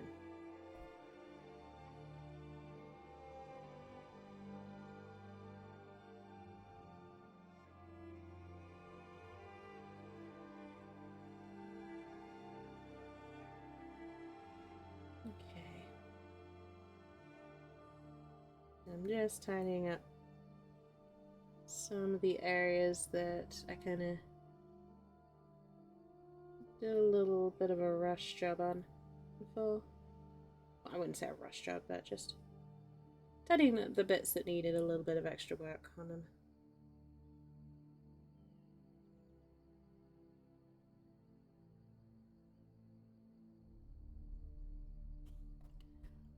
Never actually used them. So if you've not used them before, there's a couple of little bits that I can give you a heads up on. They're like a very heavily pigmented shade paint, or ink wash paint. So if you've used anything like Seraphim Sepia, Agrex Earth Shade, non-oil, they're like that, just with a stronger colour. They will stain anything fabric, so keep that in mind when you're using them. And test any contrast paints that you're planning to use on spare bits of sprue or bases first, because they don't always react in the way that you expect.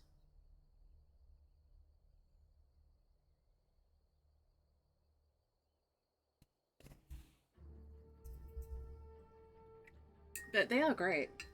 I think they're fantastic. They're definitely a good way to get some really rich colours. Funnily enough, I am actually going to use one today. So one of my favourite contrast paint colours, this one, Carousel Blue. So I've got these guys here at the front. They're the ones that are getting the contrast treatment. So you can see it's very liquid compared to regular paints. But if I do this, you can see it's got a very strong difference in colour.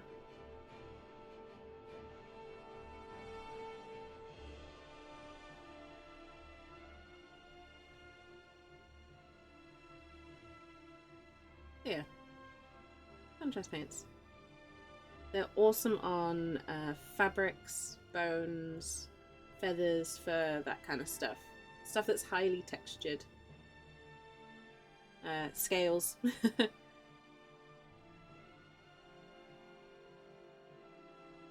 That's the stuff I tend to use them on. Anything that's got a lot of texture or a lot of like shadows incorporated into it. Crack out the contrast paint.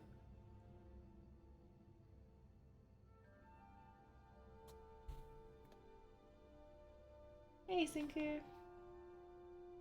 Welcome in. I hope you're doing well.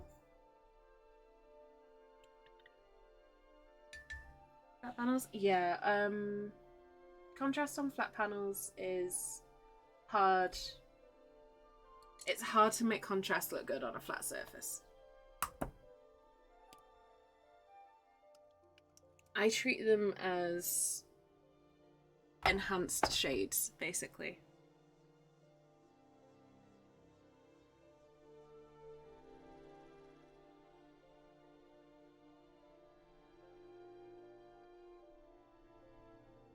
And it seems to work well enough for me.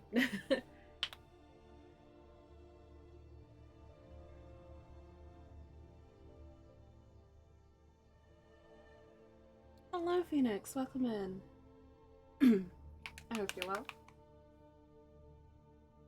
Sorry, I'm losing my voice a little bit today. I apologise. I keep coughing and sputtering.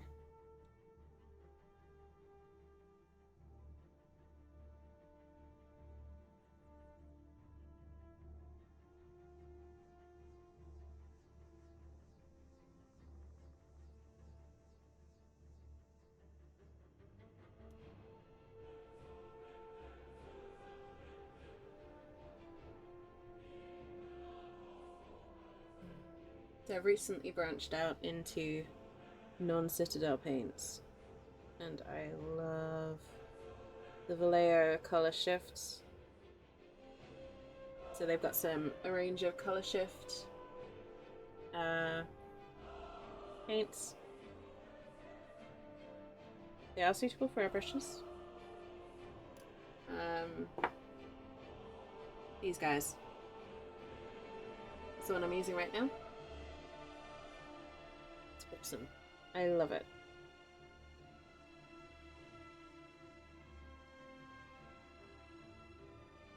That's what I'm using on my beetles to give them that nice shiny carapace look.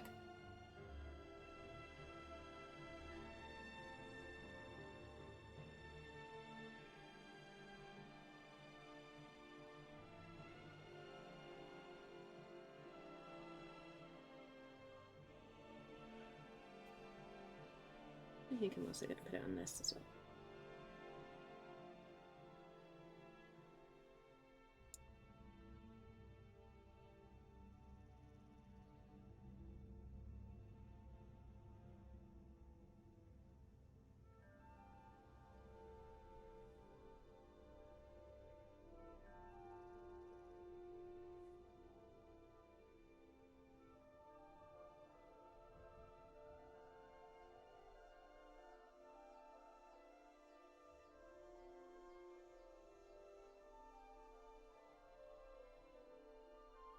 Okay.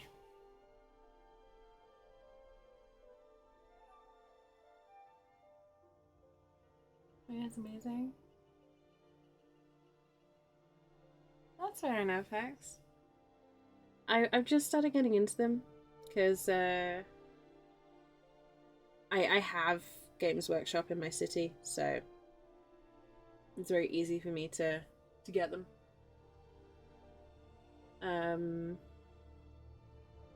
I've just started getting into the layer paints. I like them for things that Citadel or GW paints don't cover.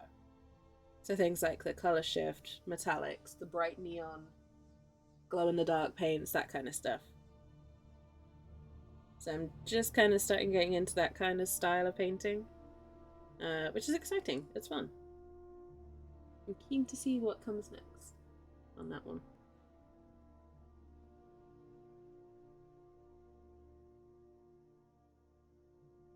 I'm currently on the hunt for a seriously cyberpunk looking model that I can try some really like hardcore neons and glow in the dark type styles on.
Okay. That's enough of the colour shift, I think. Very transparent or grey over metal base coats. Nice. I use contrast for the transparent stuff. But then again, it's what I've got the biggest collection of, so that makes sense.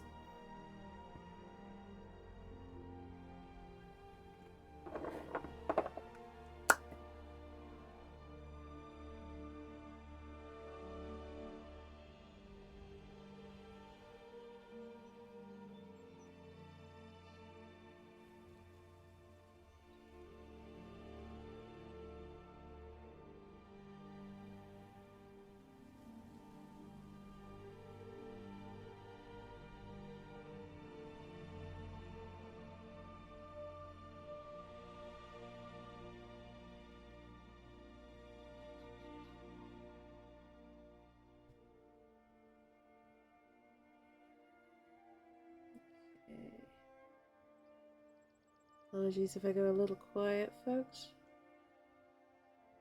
Putting in these polka dots is something that takes a little bit of time and focus.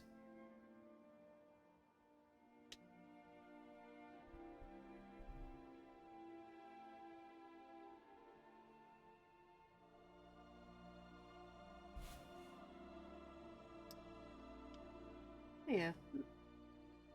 I think the way that I paint on stream, at least, is nice as a, well, at least the models that I paint on stream and the way that I approach projects on stream gives me time to kind of be really choosy about which projects I do, which is nice. Gives me a lot of freedom.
Okay, and just give these a bit of a refresher coat.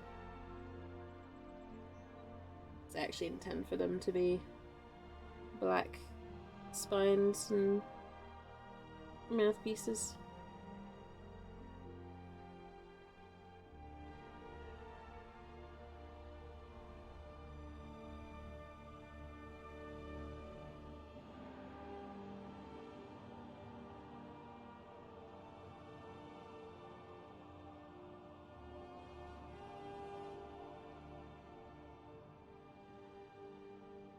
There we go. I'm happy with how those little guys are turning out.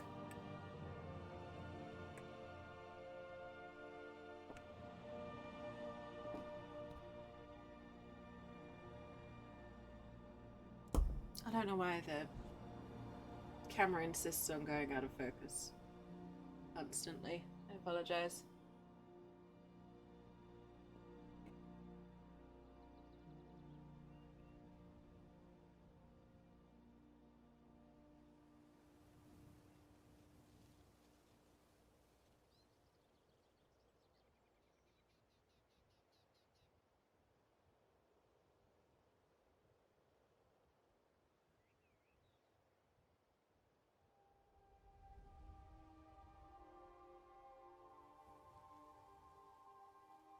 Okay.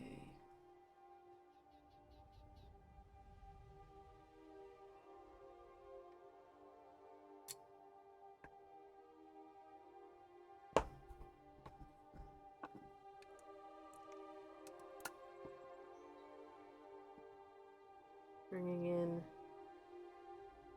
more gold.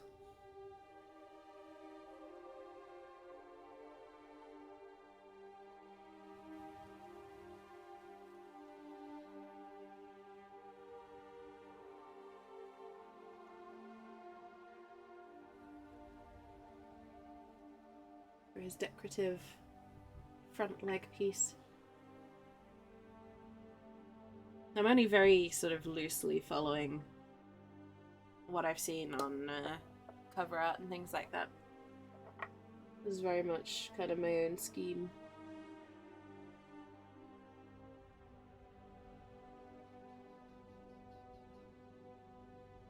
For the most part. Actually, I'm not going to use that one.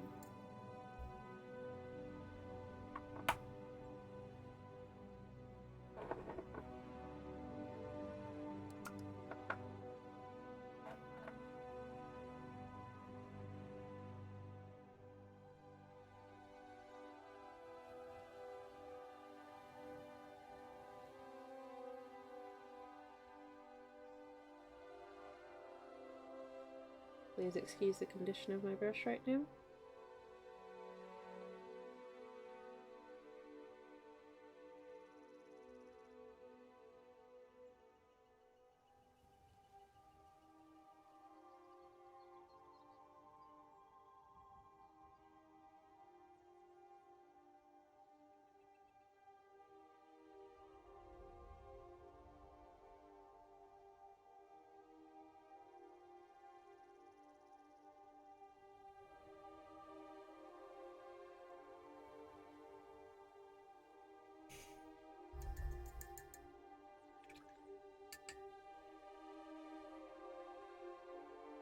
Okay.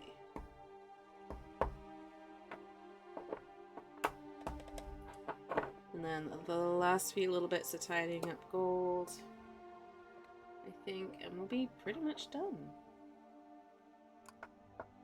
So a little bit of the gold tidy up, some basing. Because I almost forgot the base. And then we'll be done for today, I think. I like to keep the bases.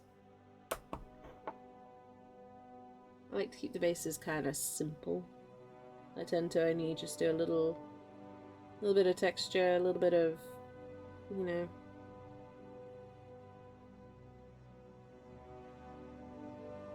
easygoing kind of stuff.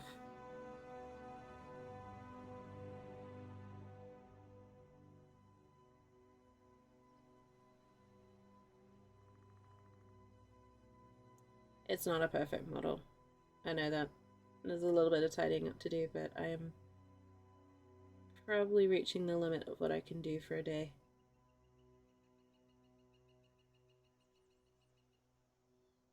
I want to make sure that I do the best I can before I hit that limit.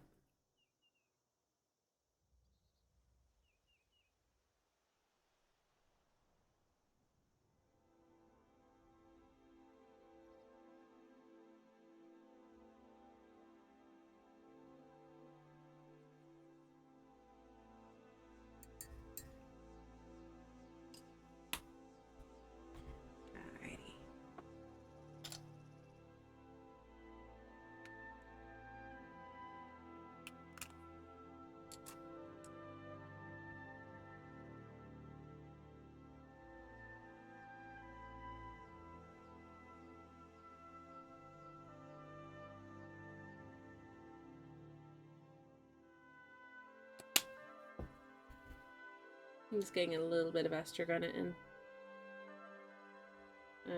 I probably won't be able to finish the base today, but I'll do that off stream for the photos, because it won't take too long once this is dried.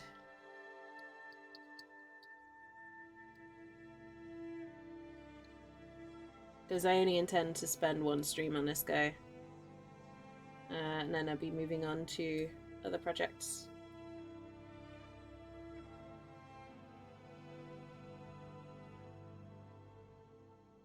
It's kind of a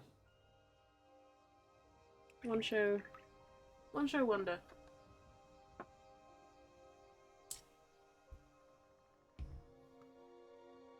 It's been a nice little diversion from my usual stuff.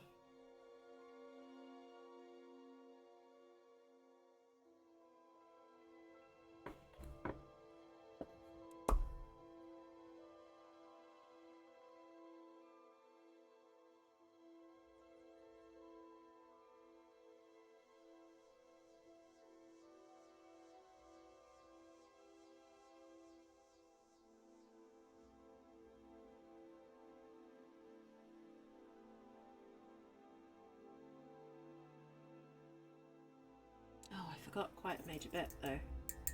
Can't leave without doing that.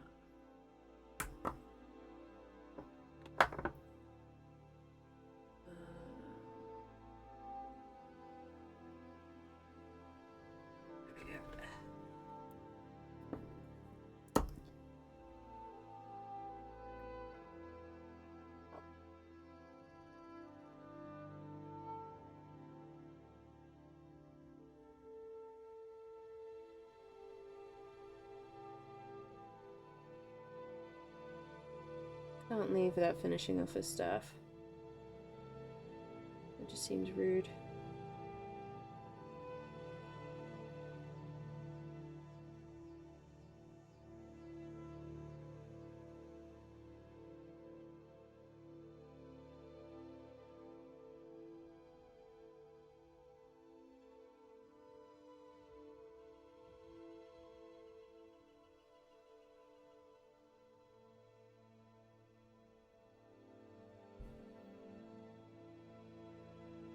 Alright.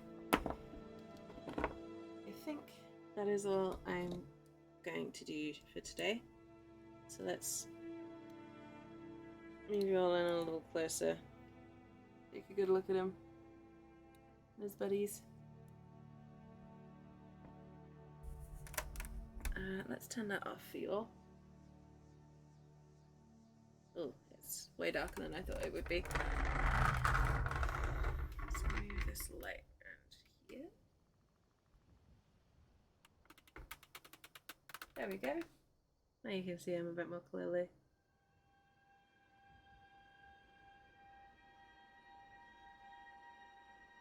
There we have it.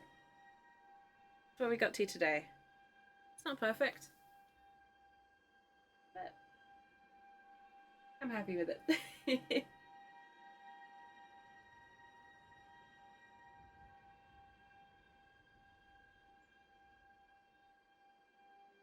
I'm happy with how that came out. Thank you, Sinku. I appreciate it.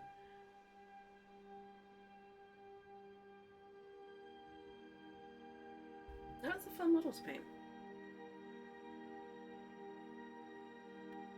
Something a bit different. Let's turn him this way a little bit.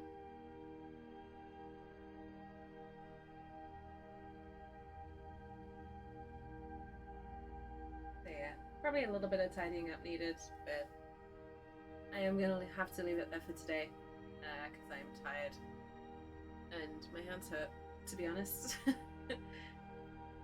So I need to go stretch and rest and all that good stuff. I'll be back next week. There will be more projects next week. Yeah, there'll be some more variety next week. Some more stuff for the charity streams. So I hope you all can join me for that. Thank you for joining me.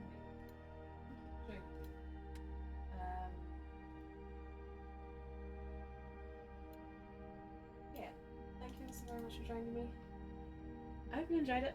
I hope you all like it. But yeah, thank you for joining me. I hope you all have a wonderful day or night wherever you are in the world. For yourselves.